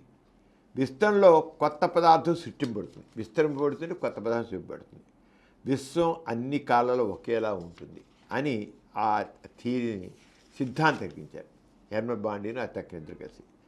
తర్వాత మరి ఎప్పుడే సైన్స్ అనేది టెస్ట్కే ఉంటుంది. సైన్స్ నేను థియరీ పెడితే అది తక్కిన వాళ్ళు దాన్ని తప్పకుండా పరిశీలిస్తారు, దాని మీద కామెంట్ చేయడం చెప్తున్నారు. అంచేత తర్వాత మరికొంత సైంటిస్టులు వాళ్ళు కూడా దీన్ని పరిశోధన చేసి వీళ్ళు చెప్పిన దాన్ని చేసి ఈ థియరీలో కొన్ని లోపాలు ఉన్నాయి అని రుజువు చేసి చూపించారు. మీరు స్టడీ స్టేట్ అని చెప్పారు, ఈ దీంట్లో లోపాలు అని చెప్పారు. హెర్మన్ బాండి తాను ప్రతిపాదించిన థియరీలో ఎత్తి చూపిన లోపాలని చాలా హుందాగా అంగీకరించారు. యాస్ ఐ యాక్సెప్ట్ ఇట్, నేను తప్పు మా ఆలోచన తప్పు నిజంగా, ఐ యాక్సెప్ట్ ఇట్. అది గ్రేట్నెస్, సైంటిస్ట్ గ్రేట్నెస్ అక్కడ ఉంది. ఐన్స్టీన్ ప్రతిపాదించిన థియరీలు కూడా లోపాలు చూపిస్తే పుట్టుకుంది, తప్పదు. సైంటిస్ట్ తప్పకుండా, సైంటిస్ట్ వాడు ఇప్పుడు కూడా నిరంతరం సత్యాన్వేషి సత్యాన్నే యాక్సెప్ట్ చేస్తారు. సైన్స్ గురించి, సైన్స్ పరిశోధన ఫలితాల గురించి హెర్మన్ బాండి వెల్లడించిన అభిప్రాయాలు అందరి మనల్ని పొందే. అప్పుడు మాత్రం ఆయన చేస్తే థియరీ పరీక్షించాలి అని ఆయన నమ్మక అనేది ఏమంటారంటే ఎప్పుడు కూడా ఆయన హెర్మన్ బాండి ఏమంటారంటే పరీక్షించలేని, ప్రశ్నించలేని ఆలోచన శాస్త్రం కాదు. ఏదైనా సైన్స్ అనాలంటే అది పరీక్షించడానికి అనుకూలంగా ఉండాలి, ప్రశ్నించడానికి అనుకూలంగా ఉండాలి. నేను చెప్పింది కరెక్టు అంటే సైన్స్ కాదు, అది మౌఢ్యం. ప్రశ్నించడానికి, పరీక్షించడానికి తప్పకుండా వీలుండాలి, అదే సైన్స్. లేకపోతే అంతేకాదు శాస్త్రం విమర్శను స్వీకరించాలి. ఎవరైనా తప్పు చూపిస్తే ఆ తప్పు అయితే మాత్రం యాక్సెప్ట్ చేయాలి. ఇప్పుడు మరి ఈ థియరీని మరి చెప్పారు వాళ్ళు తప్పని చెప్తే వాళ్ళు మరి దాన్ని యాక్సెప్ట్ చేశారు కదా. స్టడీ స్టేట్ థియరీని వాడు తప్పు చెప్తే యాక్సెప్ట్. అంచేత ఏమన్నాడైనా శాస్త్ర విమర్శను స్వీకరించాలి అంటాడు. ఏ నమ్మకాన్ని పవిత్రంగా చూడకూడదు. నేను చెప్పిందే కరెక్టు, ఇది పవిత్రమైనది, పవిత్రం అనడానికి వీల్లేదు అన్నాడు. ఏ నమ్మకాన్ని పవిత్రం అనడానికి, పవిత్రం అంటే ప్రశ్నించడానికి వీల్లేదు. దేవుని మాట పవిత్రం అనడానికి మాట పవిత్రం అనేది లేదు. అంచేత ఏ నమ్మకాన్ని పవిత్రంగా చూడకూడదు. ప్రశ్నించడమే పురోగతి అంటారు. ప్రశ్నించారు ప్రతిదానికి. శాస్త్రవేత్తలు సమాజానికి దూరంగా ఉండకూడదు. శాస్త్రం సమాజంతో కలిసే ఉండాలి, సమాజంతో పాటే ఉండాలి, ఆరోగ్యం బాల్చంగా ఉండాలి. హెర్మన్ బాండి బ్రిటిష్ రక్షణ శాఖ ప్రధాన శాస్త్రీయ సలహాదారు కూడా పనిచేశారు. బ్రిటిష్ రక్షణ శాఖకి, డిఫెన్స్ శాఖకి ప్రధాన సలహా. అంతేకాకుండా European space research organisation director జనరల్గా ఉన్నారు. స్పేస్ సైన్స్ ఉంది కదా, దానికి డైరెక్టర్ జనరల్గా కూడా ఆయన చేశారు. హెర్మన్ బాండి ఒక నాస్తికుడు, ఒక తర్కవాది, ఒక మానవతావాది. ఆయన నైతికతకు మతంతో సంబంధం లేదు అంటారు. నీతి కావాలంటే మతంతో ఉండాలి అనేది ఏమీ లేదు. నీతికి నైతికతకి మతానికి సంబంధం లేదు. మానవ కరుణ బుద్ధి నుంచే నైతికత వస్తుందన్నారు. మనలోని మానవత్వం, మనలోని కరుణ, దాని నుంచే నీతి వస్తుంది. అంతేగాని మతమికులు మతంతో కాదు. మతాన్ని నమ్మితేనే సమాజంలో నైతికత ఉంటుంది మాట తప్పు. ముందు మన హృదయంలో కరుణ ఉండాలి, ఎదుటివాడు ఆలోచించాలి, అప్పుడే అది వస్తుంది. ఆయన హెర్మన్ బాండి బ్రిటిష్ హ్యూమన్ అసోసియేషన్ అధ్యక్షులుగా కూడా పనిచేశారు. మతమైన రాజకీయ సిద్ధాంతమైన అంధవిశ్వాసాన్ని ఖండించాలి. మతమైనా సరే, రాజకీయ సిద్ధాంతమైనా సరే అంధవిశ్వాసాన్ని ఖండించాలి. ప్రజల్లో శాస్త్ర దృక్పథాన్ని ప్రోత్సహించాలి. లేని పక్షంలో ఆ మతం, రాజకీయం ప్రజలకు పనికి రాదు అని ఘంటమని చెప్పాడు. హెర్మన్ బాండి నమ్మే ముఖ్యమైన మానవతా విలువలు ఏంటంటే, హెర్మన్ బాండి కొన్ని ముఖ్యంగా 5 మానవతా విలువలు చెప్పారు ఆయన. ఒకటి స్వేచ్ఛాలోచన, ఫ్రీ థింకింగ్, ఫ్రీ థాట్. స్వేచ్ఛలు, ఫ్రీడమ్ ఆఫ్ ఇండివిజువల్. ఫ్రీడమ్గా నువ్వు ఆలోచించు. ఏదో మతం మతాన్ని బందీ అయిపోయి ఘోరం కాదు. స్వేచ్ఛగా ఆలోచించు. నీ పట్టుకుని నీ బుద్ధిని, జ్ఞానాన్ని ఉపయోగించి స్వేచ్ఛగా ఆలోచించు. ఫ్రీ థాట్, లౌకికత్వం, సెక్యులరిజం కావాలి. మూడోది శాస్త్రీయ పదం, scientific temper, scientific thinking, scientific temper.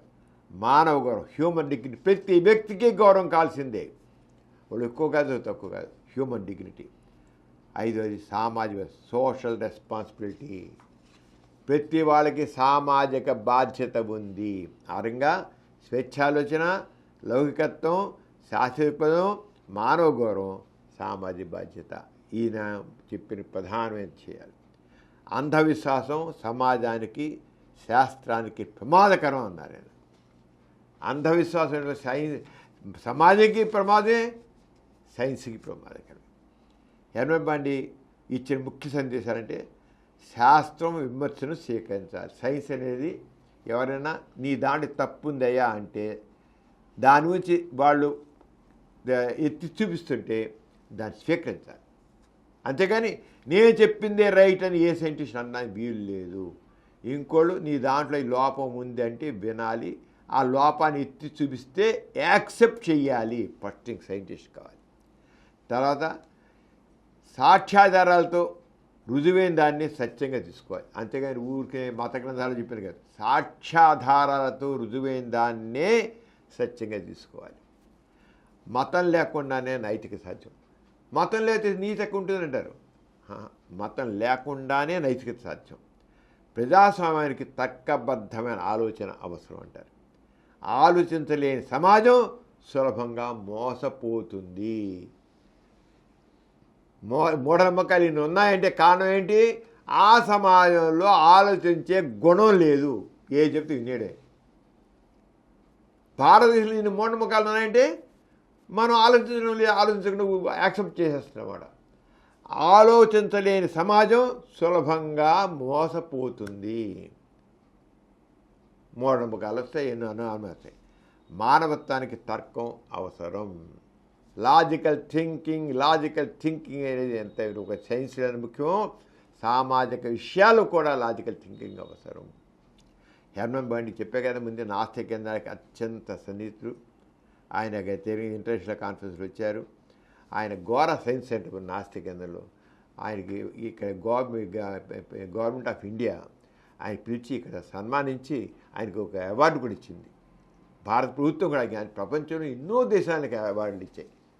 భారతదేశం వచ్చి ఇక్కడ అవార్డు ఇస్తే అవార్డు పుచ్చుకుని కూడా ఇచ్చి ఆయనకి ఇచ్చిన అవార్డులో కొంత డబ్బుని మన గోరా సైన్స్ సెంటర్ డెవలప్మెంట్ కూడా ఇచ్చారు. ఆయనకు ఇచ్చిన దాంట్లో అవార్డులోంచి కొంత మనీ ఇచ్చారు. ఆ నాస్తికేతన డెవలప్మెంట్ కోసం అని ఆయన ఇచ్చారు. ఆయన సూడో సైన్సు, మత అంధత్వం, టెక్నాలజీ దుర్వినియోగం ప్రబలంగా ఈ రోజుల్లో హెర్మన్ బాండీ లాంటి హ్యూమనిస్ట్ సైంటిస్టుల అవసరం ఎంతైనా ఉంది.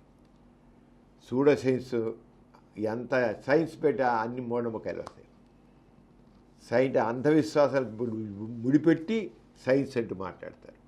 అంటే సూడో సైన్సు, మత అంధత్వం, టెక్నాలజీ దుర్వినియోగం ప్రబలంగా ఉన్న ఈ రోజుల్లో హెర్మన్ బాండీ లాంటి హ్యూమనిస్ట్ సైంటిస్టుల అవసరం ఎంతైనా ఉంది.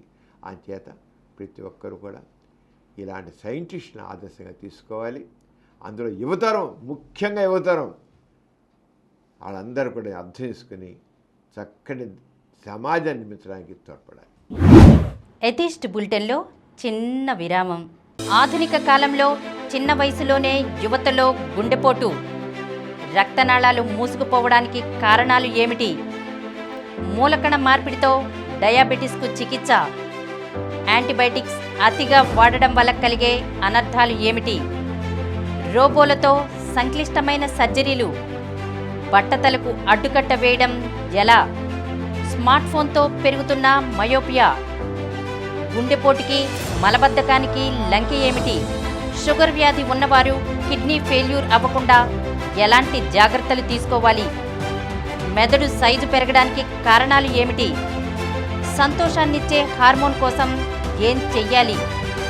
యువతకు లైంగిక విజ్ఞానం అవసరం ఏమిటి? ఇటువంటి అంశాలతో పాటుగా వివిధ స్పెషలిస్ట్ డాక్టర్లతో పలు రకాల వ్యాధుల నివారణకు సలహాలు, సూచనలు, ఇలాంటి మరెన్నో ఆరోగ్య సమస్యల గురించి ప్రజల్లో అవగాహన, విజ్ఞానాన్ని పెంచడానికి నిరంతరం కృషి చేస్తున్న మా సమరం హెల్త్ ఛానల్ను తప్పక వీక్షించండి. ఎథిస్ట్ బులెటిన్కి తిరిగి స్వాగతం.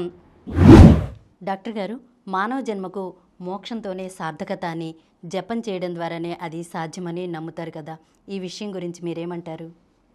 ప్రమిళ, జపం మనకి భక్తి భగవాన్ మీద, ధ్యానం చెప్పుల మీద ఒక సామెత ఉంది. ఆరోగ్యం జపం చేసుకుని రుద్రాక్ష ఏదో నోటితో శ్లోకాలు నిలుస్తూ ఇలా అలా ఒకటి రుద్రాక్ష మీద లెక్కట్టుకుంటూ అలా చేస్తుంది. ఏంటి అసలు జపం నిజంగా ధ్యానం పెట్టి చేసినా సరే నిజంగా ఫలితం ఉంటుందా? మన భారతదేశంలో ప్రతి దానికి ఏదో ఒక లేనిపోయినటువంటి ఆపాదించడమే. జపంకి ఒక భగవంతుడితో లింక్ పెట్టాడే, ఇంకో దానికి యోగాతో ఇంకో దానికి లింక్ పెట్టాడే, పెద్దానికి దేవుడితోనో లేదా మోక్షంతోనో దాన్ని లిమిట్ పెట్టాడు. పని పాటల అర్థం అయితే అన్నిట్లో కూడా ఒక వారికి ఏదో మహోన్నతమైన ప్రాధాన్యత ఇవ్వడం, అర్థం పర్థం అలాంటి జపం ఒకటి.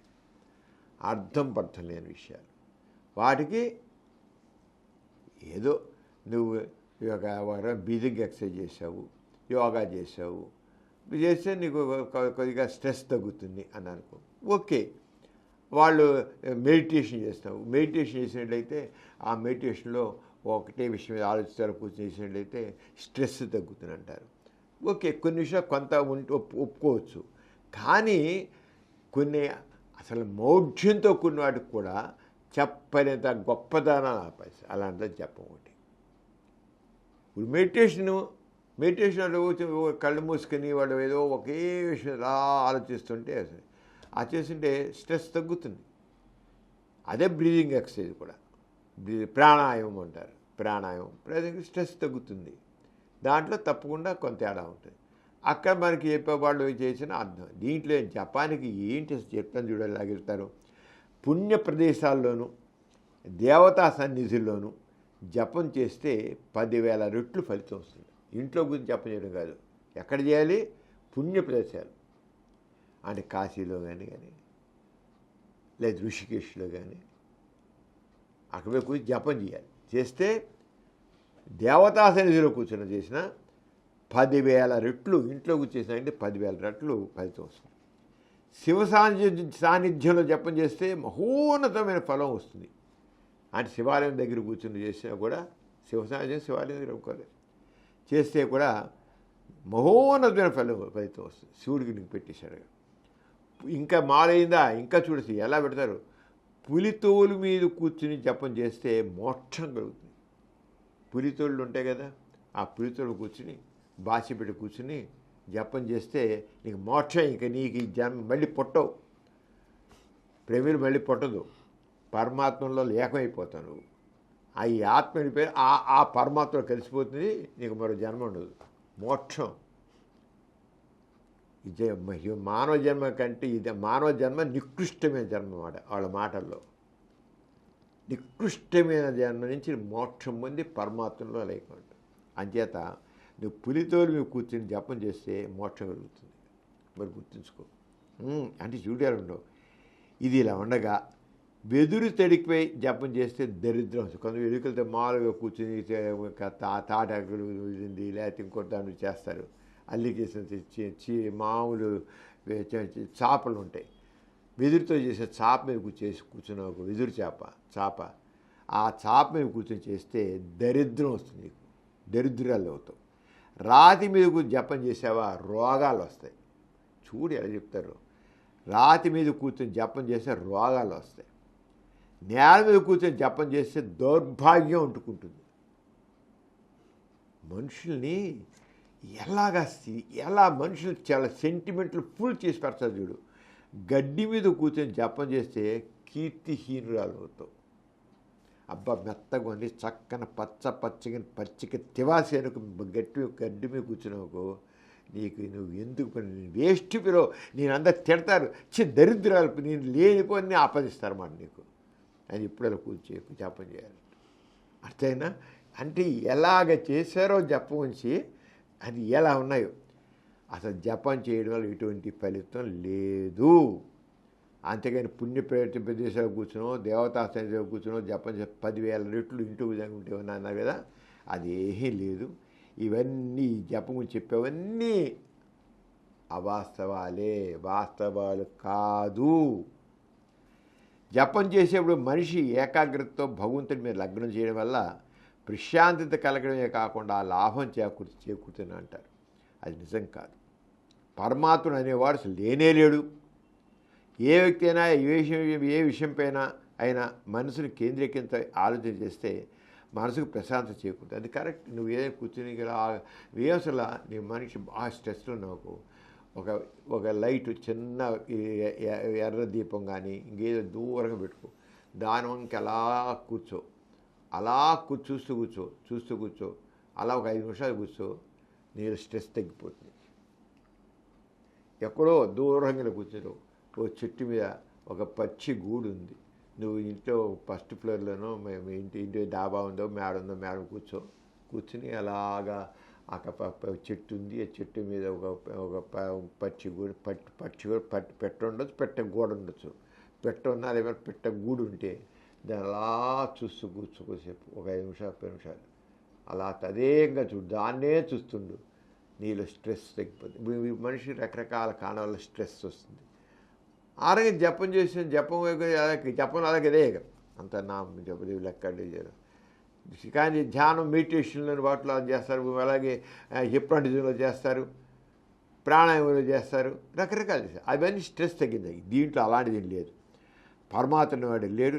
ఏ వ్యక్తి అయినా ఏ విషయంపైనా మనసు కేంద్రీకరించి ఆలోచన చేస్తే మనసుకు ప్రశాంతి చేకూరుతుంది. అక్కడ భగవంతుని మీద దృష్టిని కేంద్రీకరించడం కాదు, ఒక విషయం పైన మనసును కేంద్రీకరించడమే కారణం. ఏదో ఒక విషయం మీద ఇలాగ ఉండాలన్నమాట. శ్రద్ధగా విషయాన్ని ఆలోచించడంతో మనసుకి సంబంధించిన శక్తులన్నీ కేంద్రీకరింపబడతాయి. దానివల్ల కొన్ని విషయాలకి సొల్యూషన్ కూడా దొరుకుతుంది. అంతే తప్ప భగవంతుని కృప కానీ మరొకటి కానీ కాదు. జపం చేయడం వల్ల దైవకృప కలుగుతుందనడంలో నిజం లేదు. జపం చేయడం వల్ల దైవకృప కలుగుతుందనడంలో నిజం లేదు. జపం చేసే విధానం బట్టి లాభం ఉందన్నో లేదనో కూడా కాదు. ఏం లేదు. అంచేత ఏ రకం లాభం లేదు. జపం అనేది పనికిరానిది, వేస్ట్.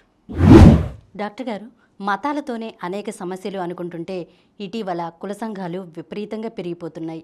ఈ పరిణామంపై నాస్తిక కేంద్రం అభిప్రాయం ఏంటి? ప్రమిళ, సమాజంలో రకరకాల సామాజిక వర్గాలు ఉన్నాయి. మన భారతదేశం తీసుకున్నట్లయితే యుగాలుగా అణగదొక్కబడిన జాతులు ఉన్నాయి. దళిత జాతులు, దళితులు ఉన్నారు, అగ్రకులస్తులు ఉన్నారు. దళితులు వాళ్ళు చాలా ఈ సామాజిక వ్యవస్థలో దళితులకి అవకాశాలు లేకుండా చాలా హీనంగా చూడబడ్డారు కూడా. అంచేత మనకి స్వాతంత్రం ఇచ్చిన తర్వాత మనం నిర్మించుకున్న రాజ్యాంగంలో ఎవరైతే చాలా తక్కువ చూడబడ్డారో, అవకాశాలు లేకుండా అయిపోయో, సామాజికంగా అణగదొక్కబడబడ్డారో వాళ్ళ కోసం ఎస్సీలు, ఎస్టీలు వీళ్ళందరికీ కూడా కొంత ప్రత్యేకమైన అవకాశాలు ఇచ్చారు. రాజ్యాంగపరంగానే వాళ్ళకి కొన్ని అవకాశాలు, ప్రత్యేక అవకాశాలు, వాళ్ళకి రిజర్వేషన్స్ అని ఇంకోటి కానీ అలా ఇచ్చారు. అది మన సంక్షేమ రాజ్యంలో ఒక రకంగా అవసరమే కొన్ని పరిస్థితుల్లో, అక్కడున్న సామాజిక వ్యవస్థ పెట్టి. దానివరకు కాదనరు.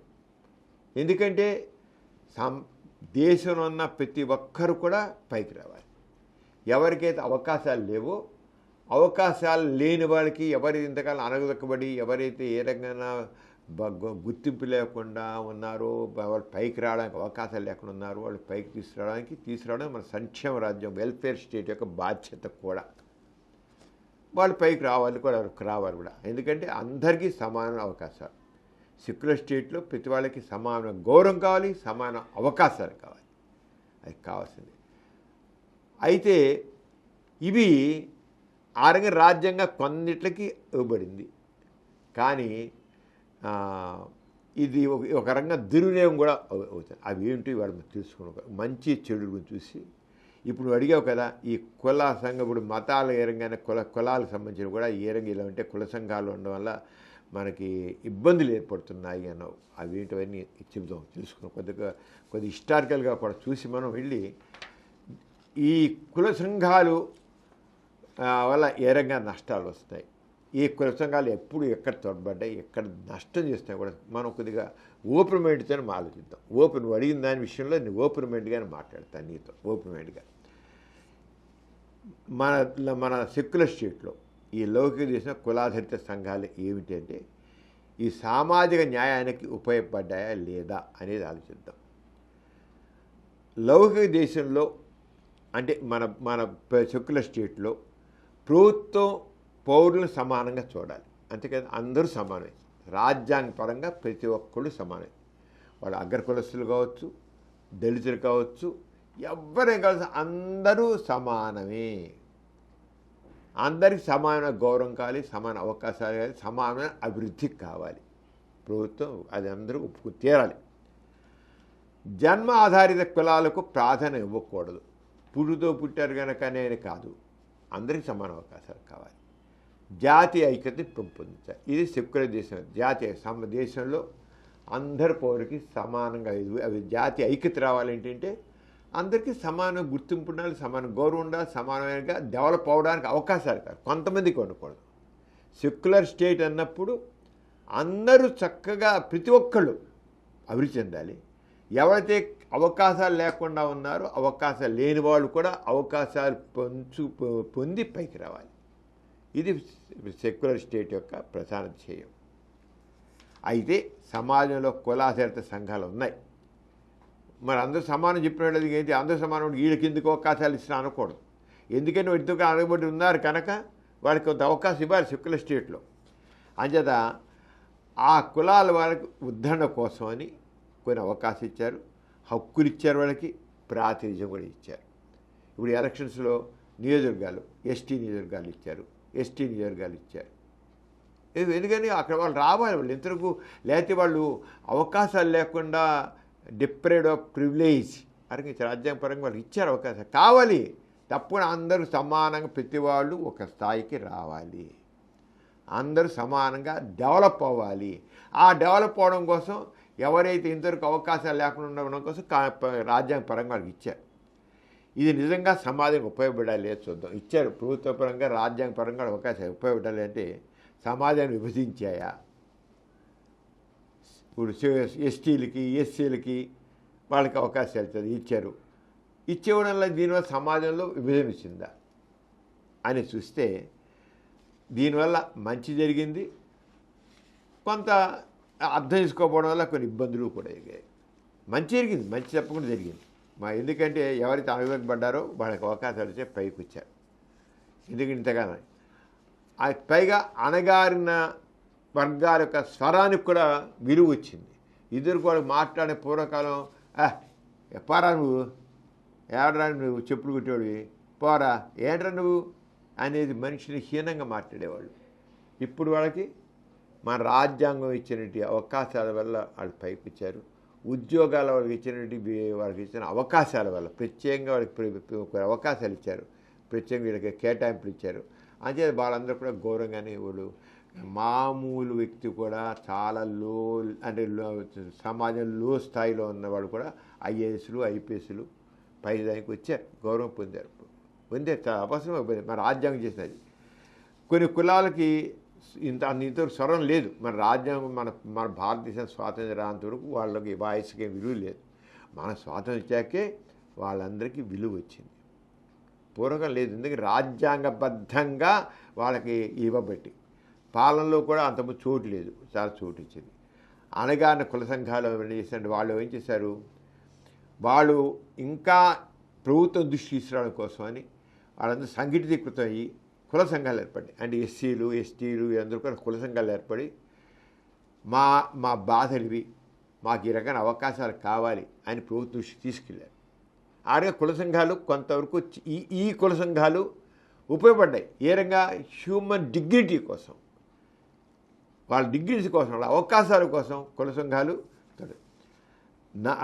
వాళ్ళకి సమూహ స్పర అందరికి సంఘటితీకృతం అయ్యి వాళ్ళ అంతా సాలిడ్గా వాళ్ళ వాయిస్ ఇచ్చాయి, అన్యాయాలను బయట పెట్టేవాళ్ళు, అన్యాయాన్ని ప్రభుత్వమే ఒత్తిడి తెచ్చాయి కూడా. ఇవి లేకపోతే వాళ్ళు అలాగే ఇంకా డెవలప్మెంట్ లేకుండా ఉండేవాడు. కానీ వాళ్ళ వాయిస్ చూపించారు, వాళ్ళ వాయిస్ ఇచ్చాక ఆ కుల సంఘాలు ఉపయోగపడ్డాయి. కొంతవరకు ప్రభుత్వం ఇచ్చిన దీనివల్ల వచ్చాయి.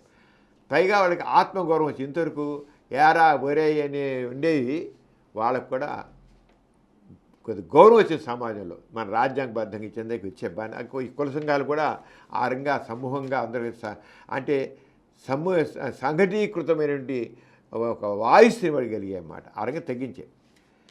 ఈ సంఘాలు స్వీయ గౌరవాన్ని పెంచాయి, అవమానాలకు వ్యతిరేకంగా నిలిచాయి, గుర్తింపు ఇచ్చాయి. ఏ కుల సంఘాలు మనకు ఉపయోగపడ్డాయి మనకి ఇవి?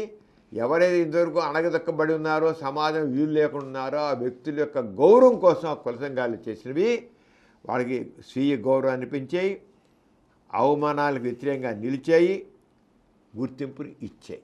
ఆ కుల సంఘాలు ఉపయోగపడ్డాయి, దానికి మనం ఏం కాదనలేం. ప్రభుత్వ పథకాలు కూడా చేరువ చేసాయి. మీకు ఈ పథకాలు ఉన్నాయి, మీకు అవకాశాలు ఉన్నాయి, మీకు ప్రివిలేజెస్ ఉన్నాయి చెప్పేసి చేసే తమ హక్కులపై అవగాహన లేని వాళ్ళకి అవగాహన కలిగించాయి.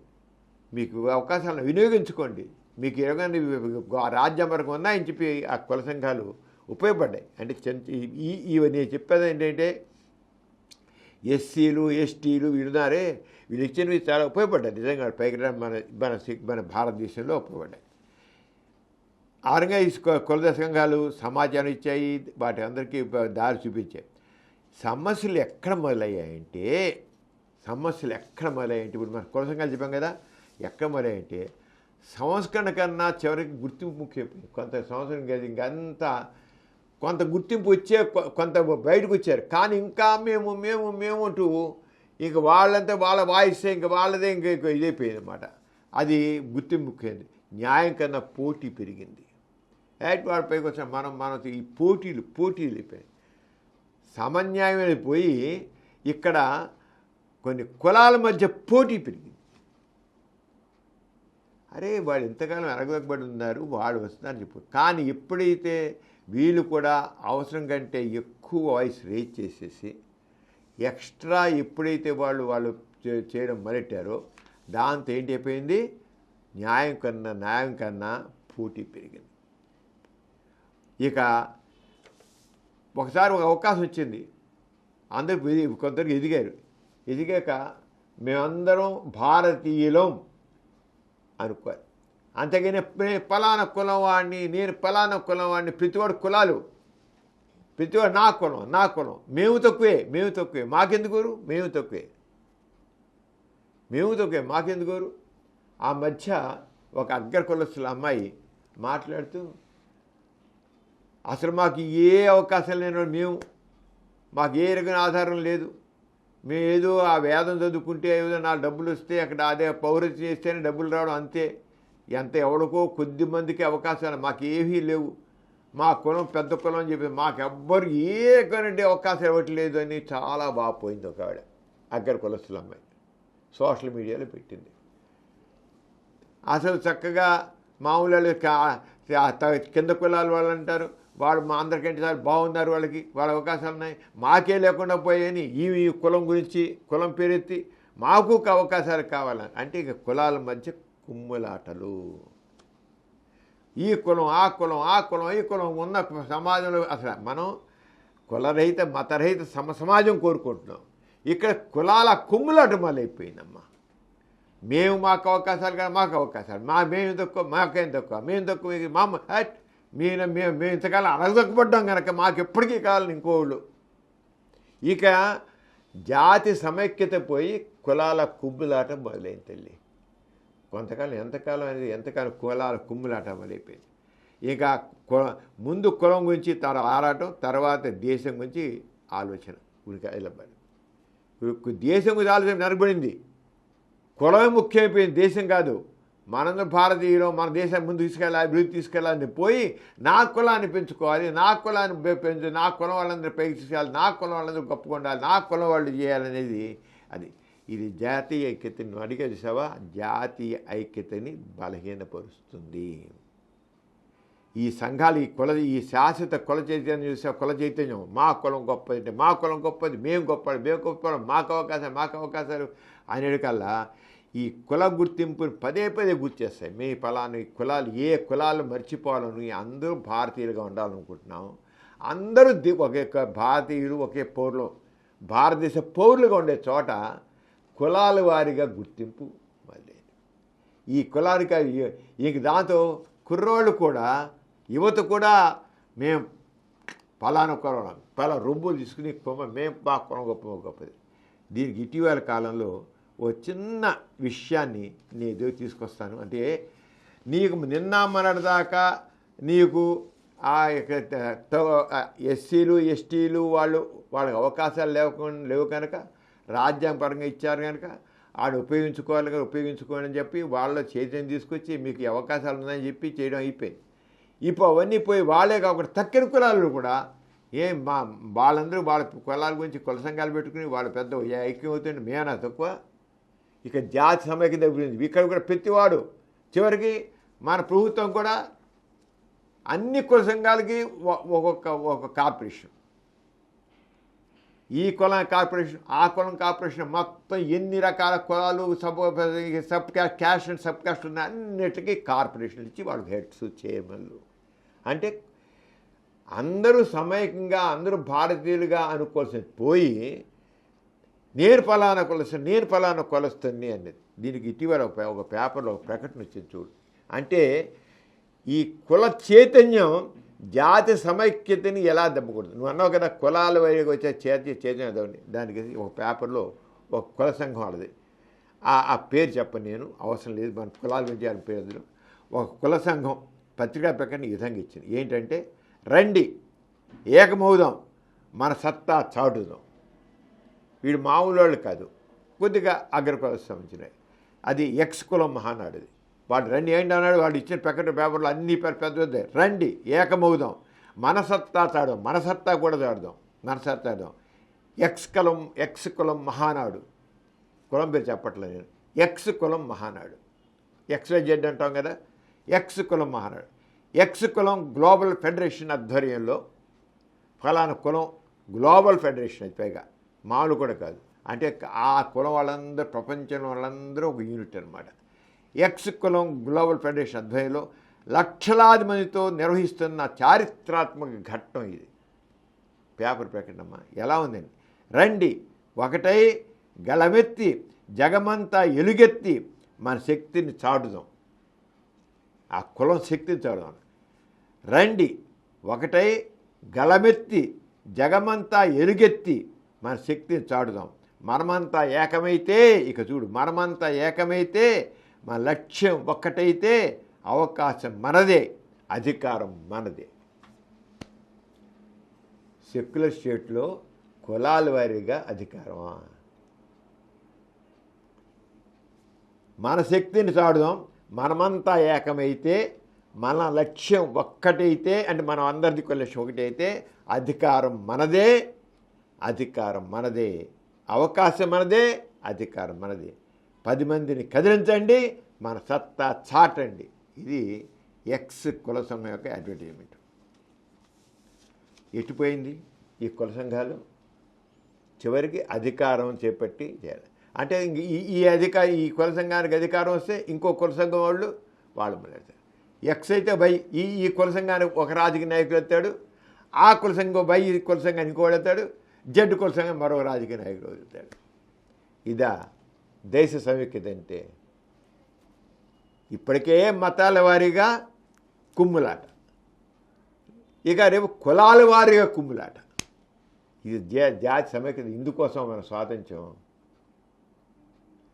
అసలే పాలనలో మతం జోక్యం చేసుకుంటే దేశం దెబ్బతింటుంది అని మనం అనుకుంటే, మన ముందు అది స్పష్టమైన పాలనలో మతం జోక్యం చేసుకుంటే మన దేశంగా అభివృద్ధి దెబ్బతింటుకుంటే, మనలోని అంతర్గత కులాల వారీగా కుమ్ములాట మొదలైతే, మేము గొప్ప అంటే మేము గొప్ప, మేము ఎక్కువ మంది అంటే మేము ఎక్కువ మంది, మా సత్తా చూపిస్తామంటే మా సత్తా చూపిస్తామంటే ఏమైపోతుంది?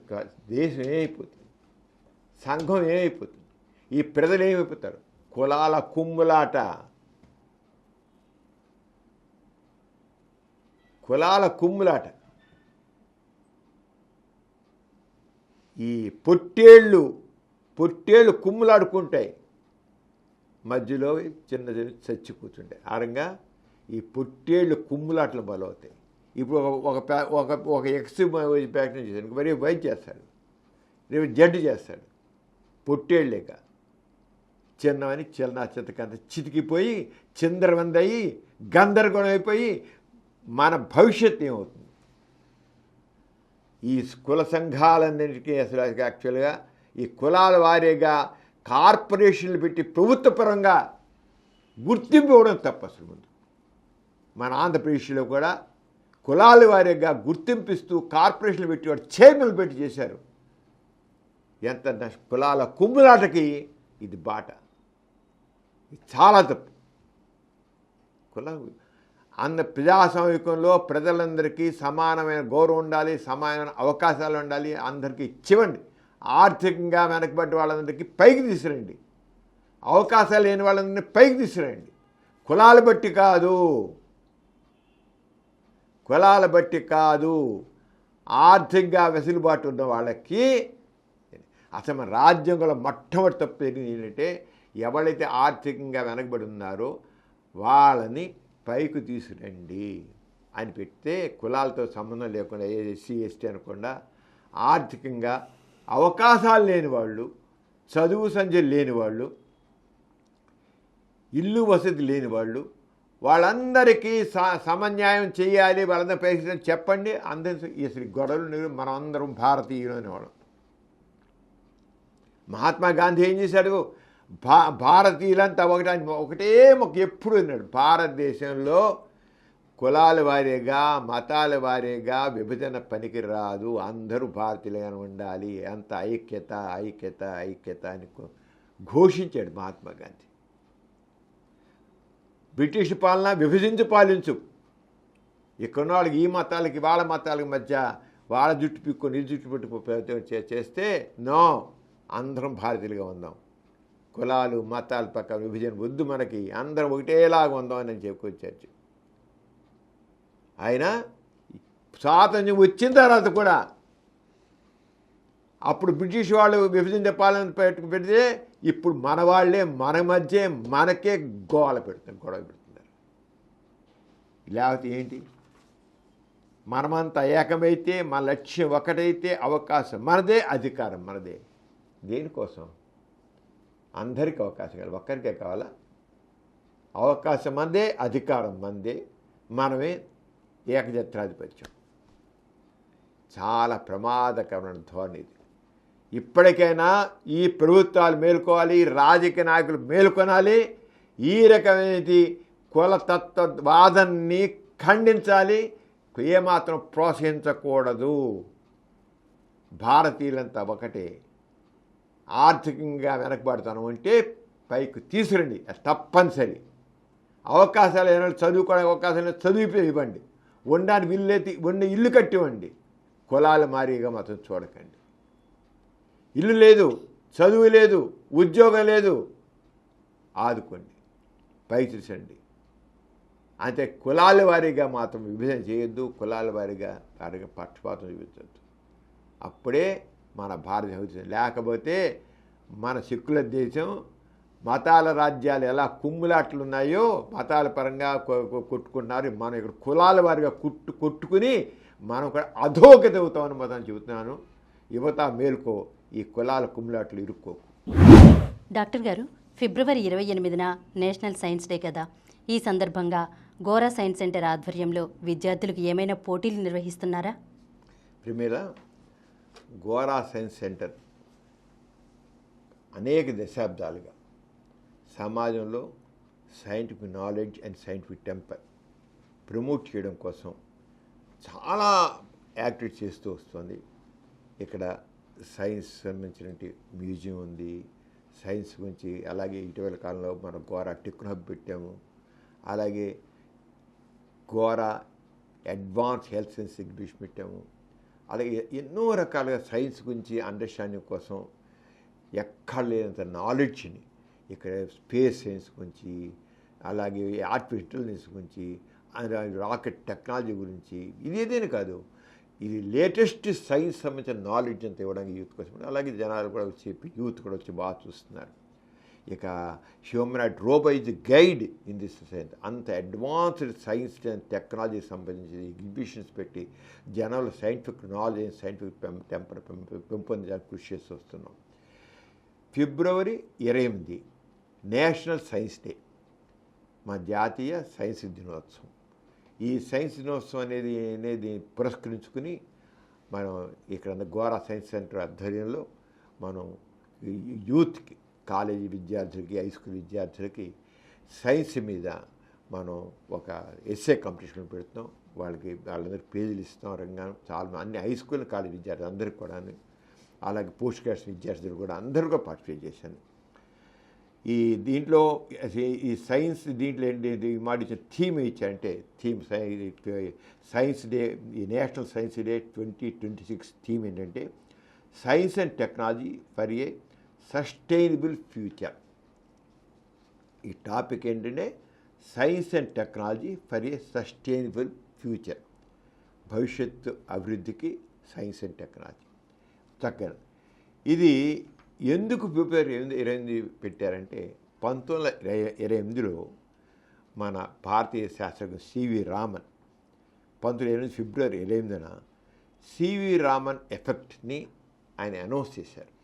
ఎప్పుడు? 1928 ఫిబ్రవరి 8, 1928 ఫిబ్రవరి 28న చేసి దీన్ని పురస్కరించి సివి రామన్ ఎఫెక్ట్ కనిపెట్టిన దానికి ఆయన 1930లో నోబెల్ ప్రైజ్ ఇచ్చారు. మన భారతీయ శాస్త్రజ్ఞుడికి నోబెల్ ప్రైజ్ వచ్చింది సివి రామన్కి. అంచేత నోబెల్ ప్రైజ్ వచ్చిన దాన్ని పురస్కరించుకుని, ఆ డేని పురస్కరించుకుని ఆయనకి నోబెల్ సివి రామన్ ఎఫెక్ట్ కనిపెట్టారు కనుక ఆయన అనౌన్స్ చేశారు ఫిబ్రవరి 28న. అంచేత ఆయన మనం నేషనల్ సైన్స్ డే చేస్తున్నాం. మనం ఎందుకు సైన్స్ డే చేయడం అనేది ముఖ్యంగా, సైన్స్ డే ఎందుకు చేయాల్సి వస్తుంది, ఎందుకు చేస్తున్నాం అసలు అనేది, ఇన్స్పైరింగ్ న్యూ జనరేషన్. యూత్ని సైన్స్ విషయంలో వాళ్ళని బాగా ప్రోత్సహించి వాళ్ళని ఇన్స్పైర్ చేయాలని, వాళ్ళ సైన్స్ కొత్త ఆవిష్కరణ చేయడం కోసం. సివి రామన్ అప్పుడున్న కొద్దిపాటి అవకాశాలతో నోబెల్ ప్రైజ్ తెచ్చుకునేంత గొప్ప ప్రయోగాలు చేశారు. భారతదేశంలో ఏముంది ఆ పెద్ద ఏం లేదు, ఆ రోజులు అస్సలేం లేదు. ఇప్పుడు అంతకంతగానే ఉంది, అప్పుడు అస్సలు లేదు. అలాంటి టైంలో కూడా ఆయన తన మేధోశక్తిని ఉపయోగించి నోబెల్ ప్రైజ్ తెచ్చుకునేంత లెవెల్లో ఆయన అంచేత ఇక్కడ యువతని మనకి భారతదేశంలో నూతన ఆవిష్కరణలకి మనం ఒకటి చెబుతున్నాను, భారతీయుల యొక్క మేధస్సు ఏమాత్రం తక్కువ కాదు. మన వాళ్ళని ఫారిన్ కంట్రీస్ వెళ్ళి మన ప్రతిభ చూపిస్తున్నారు. అంచేత మన వాళ్ళకి కూడా మనం చేయాలి. అందరూ విదేశాలు పోలేరు, చేయాలి. Inspiring in new generations. ఇంకోటి ఏంటి, స్ట్రెంగ్థెనింగ్ సైంటిఫిక్ టెంపర్. ఎందుకే ఇది సైన్స్ డే అని అంటే స్ట్రెంగ్థెనింగ్ సైంటిఫిక్ టెంపర్. ప్రజల్లో శాస్త్ర విజ్ఞానం, శాస్త్ర దృక్పథం పెంపొందించాలి. Think logically. ప్రతి ఒక్కరు కూడా లాజికల్ థింక్, తర్కబద్ధంగా ఎందుకు, ఏమిటి, ఎలా అలాగే సైంటిఫిక్ థింక్, లాజికల్గా థింకింగ్ ఆలోచించడం యూత్లో తీసుకురావాలి. Verifiable fact. ఏదైనా సరే ఒక విషయం చెప్తే అది నిజమా కాదా అని పరిశీలించాలి, పరీక్షించాలి, నిగ్గు తేల్చాలి. That is scientific knowledge, scientific temper. Verify fact. ఎవరైనా చెబితే ఊరికి నమ్మేయడం కాదు. మన భారతదేశంలో ప్రతి దున్నపోతే ఈనిందిరా అంటే దూడ కట్టే అంటారు. అరే దున్నపోతే ఏంటి, దూడ కట్టేయడం ఏంటి? పాలు దున్నపోయిందా, జున్నుపాలు పితుకు. దూడ కట్టేయడం కాదు, జున్నుపాలు పితుకు. గిన్నెపట్టు పరిగెడతాడు వాడు. దున్నపోతు ఈయనగానే దున్నుపాలు కోసం పరిగెడతాడు. అరే దున్నపోతు ఏంటి అంటారు, ఆలోచించకపోవడం. అందుకనే వెరిఫై ఫ్యాక్ట్. నిజాన్ని నువ్వు నిర్ధారణ చేసుకో దానికి. అలాగే understand the difference between science and superstition. సైన్స్కి మూఢనమ్మకాలకి మధ్య ఉన్న తేడాను గుర్తించు. మనకి ఎన్నో మూఢనమ్మకాలు నిజాలుగా చరమణిపోతున్నాయి. ఎన్నో ఎన్ని మూఢనమ్మకాలు ఉన్నాయి, అవన్నీ సైన్స్ అనే అంటారు. ఎలా అవుతాయి? అంటే మూఢనమ్మకాలని సైన్స్ని విడదీసి చూసి మూఢనమ్మకం అయితే మూఢనమ్మకమే, దాంట్లో ఏమీ నిజం లేదు, అది తర్కబద్ధంగా ఏమాత్రం ఉండదు, అది అబద్ధము, తప్పు అని కొట్టి చెప్పగలిగే సామర్థ్యం మన యూత్లో రావాలి. తప్పుని తప్పు, wrong, this is right, this is wrong అని చెప్పే సామర్థ్యం మన యూత్లో రావాలి. For that the science. అలాగే ఇక ప్రతి వాళ్ళు కూడా మనం చక్కగా మంచి జీలతో ముందుకెళ్ళేందుకు చేస్తూ మరి మెయిన్గా దీన్ని ఏంటంటే India future as a developed nation depends on it's scientific and technical strength. మన భారతదేశం యొక్క అభివృద్ధి అంతా మన సైన్స్ అండ్ టెక్నాలజీ మీద ఉంది. ఏదో మత గ్రంథాలు చదివితే, భగవద్గీత పాఠాలకు పెడితే, సాంస్క్రిట్ని సబ్జెక్టుకి పెడితే మన దేశం అభివృద్ధి చెందదు. మన దేశం అభివృద్ధి చెందాలంటే సైన్స్ అండ్ టెక్నాలజీని డెవలప్ చేయాలి. ఇటీవల ప్రభుత్వం అన్ని స్కూల్స్లోనూ భగవద్గీత అని పెడుతున్నాం అన్నారు. భగవద్గీతగా పెట్టాల్సింది సైన్స్ని పెట్టు, సైంటిఫిక్ నాలెడ్జ్ని పెంచు, నిజాలని నిగ్గుదేల్చేటు చేసిన గొప్ప ఆవిష్కరణ పెట్టు సైన్స్. అంతేగాని ఊరికి ఏదో మత బోధనలు చేసుకుంటూ చేయడం కాదు. అంచేత our future depends on science and science technology, అది గుర్తించాలి. అలాగే మనకు కావాల్సింటే స్పేస్ మిషన్ కావాలి, డిఫెన్స్ టెక్నాలజీస్ కావాలి, మనకి డిజిటల్ ఇన్ఫర్మేషన్ కావాలి, అలాగే హెల్త్ గురించి కావాలి, అగ్రికల్చర్ డెవలప్మెంట్ కావాలి, గ్రీన్ ఎనర్జీ కావాలి. వీటన్నిటి మీద మన భారతదేశం అభివృద్ధి ఆధారపడి ఉంది. ఈ రకమైన మైండ్ సెట్ని యూత్లో ప్రవేశపెట్టడానికి సైన్స్ డే ఉపయోగపడుతుంది. అది ఒక సైన్స్ బేస్డే కాదు, ఆ ఒక్కరోజు చేద్దాం కాదు కానీ అసలు యూత్ని ఆ డైరెక్షన్లో మన భారతదేశం అభివృద్ధి చెందాలంటే సైన్స్ అండ్ టెక్నాలజీ కావాలి, స్పేస్ సైన్స్ కావాలి, డిఫెన్స్ టెక్నాలజీస్ కావాలి, డిజిటల్ ఇన్ఫర్మేషన్ కావాలి, హెల్త్ కేర్ గురించి ఆలోచన కావాలి, అగ్రికల్చర్లో విప్లవం కావాలి, క్లీన్ ఎనర్జీ, గ్రీన్ ఎనర్జీ అని కావాలి. ఇవన్నీ కూడా మనం చేసుకుంటేనే మనకు ఆ డైరెక్షన్లో చేయడం కోసమే స్పేస్ నేషనల్ సైన్స్ డే ఉపయోగపడుతుంది. అంటే ఈ సందర్భంలో మరి ఈ ఫిబ్రవరి 8న గోరా సైన్స్ సెంటర్లో నాస్తిక కేంద్రంలో పెట్టే దాంట్లో అందరూ పాల్గొవాలని, యూత్ మొత్తం పాల్గొనాలని కోరుతున్నాను. అంత పాల్గొనండి. నవతరాన్ని ఆహ్వానిస్తున్నాం. మన దేశాన్ని ముందుకు తీసుకెళ్దాం, ప్రపంచంలో అగ్రస్థానంలో నిలబెడదాం. అందరు రండి, పార్టిసిపేట్ చేయండి. ఉదయం 10 గంటల నుంచి మీరందరూ దీంట్లో భాగస్వాములు కండి. ప్రేమేల ఇవాళ చాలా విషయాలు చెప్పుకున్నాం. మన ఎథిస్ట్ బులెటిన్ అనే దాంట్లో గోరా గారు ప్రతిపాదించినటువంటి పాజిటివ్ ఎథిజం, ఆ పాజిటివ్ ఎథిజం అనేది ఒక జీవిత విధానం, ఒక సైంటిఫిక్ థింకింగ్, కరెక్ట్ అవగాహన. ఏదో ఎథిజం అంటే నాస్తికంత దేవుడు లేడు, లేదా బాబాల మోసగాళ్ళు, దొంగ బాబాలు, దొంగ స్వామీజీలు చెప్పడం కాదు. నాస్తికత్వం అంటే ఒక జీవన విధానం. అంతా కూడా ఆస్తికత్వం గాడ్ సెంటర్డ్, దేవుని మీద దైవ సిద్ధాంతం. అంత అబద్ధం. అసలు దేవుడు అబద్ధం. ఇంక దాని మీద వచ్చేవన్నీ కర్మ, దురదృష్టం, నీటిరాత, పూర్వజన్మ, పునర్జన్మ, ఇవన్నీ ఒకటి పూటకాలు. దాని మీద సిద్ధాంతాలు అంత. ఆత్మ, పరమాత్మ. నాస్తికత్వం మ్యాన్ సెంటర్డ్, మనిషి నిజం. అంచేత మనిషే కేంద్రంగా మన పాజిటివ్ చూపించారు. అన్ని ఆర్థికంగా కావచ్చు, శాస్త్రీయంగా కావచ్చు, నైతికంగా కావచ్చు, విద్యారంగం కావచ్చు, కళారంగం కావచ్చు, జీవితానికి సంబంధించిన అన్ని రంగాల్లో నాస్తికత్వం ఎలా ఉంటుంది అనేది ఘోరగా. ప్రపంచంలో నాస్తికత్వాన్ని ఉత్తమమైన జీవిత విధానంగా రూపొందించిన వ్యక్తి ఎవరైనా ఉన్నారంటే ఘోర. అది సరైన జీవన విధానం. అది ఇంత కూడా గందరగోళం లేదు, కన్ఫ్యూజన్ లేదు. మ్యాన్ సెంటర్డ్ థియరీ, వాస్తవికత, సంఘదృష్టి, వ్యక్తిత్వం, ఈ 3 ప్రిన్సిపల్స్ మీద తీసుకొచ్చాను. దాన్ని సైంటిఫిక్గా ప్రతిదీ నిజ నిర్ధారణతో ఉంటుంది. అంచేత మనం మన దీంట్లో మన ఎథిస్ట్ బులెటిన్లో మనం ఇవన్నీ చూస్తున్నాం. అలాగే మన ఎథిస్ట్ బులెటిన్ సమరం ఛానల్స్లో ఒకటి, మొత్తం మనకి 20 ఛానల్స్ ఉన్నాయి. 20 ఛానల్స్లో అలాగే సమరం సైన్స్ వరల్డ్ అనే ఛానల్ ఉంది. సైన్స్ గురించి అవగాహన కావాలి. ఇప్పుడు చాలా ముఖ్యం. ఈరోజు మనం ఎన్ని మాట్లాడుకున్న సైన్స్ గురించి, సైన్స్ గురించి అవగాహన కావాలి. సైన్స్ గురించి సరైన అవగాహన కలిగించడం కోసం ఆ సైన్స్ వరల్డ్ ఛానల్ ఉంది. అందరూ చూడండి. చాలా మీరు సబ్స్క్రైబ్ చేయండి, ఇతరులకు చూపించండి. ఎన్నో విషయాలు దాంట్లో పెడుతున్నాం. చాలా అవసరమైన ఛానల్ ఇది. ప్రతి ఒక్కరు చూడాలి. మీరు కూడా ఇంకా కాల్ సబ్జెక్ట్ ఏం కాల్ అడగండి.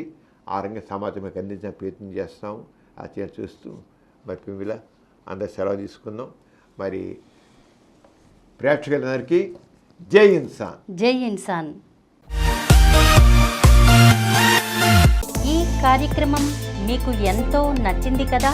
ఇటువంటి మరిన్ని వీడియోల కోసం అనతి కాలంలోనే 21 కోట్ల వ్యూస్ సాధించిన సమరం ఛానల్ సమర్పించు ఎథిస్ట్ బులెటిన్ ఛానల్కు సబ్స్క్రైబ్ చేయండి, లైక్ చేయండి, మీ ఫ్రెండ్స్కి షేర్ చేయండి. అలాగే ప్రక్కనున్న గంట సింబల్ని ప్రెస్ చేయడం మర్చిపోకండి.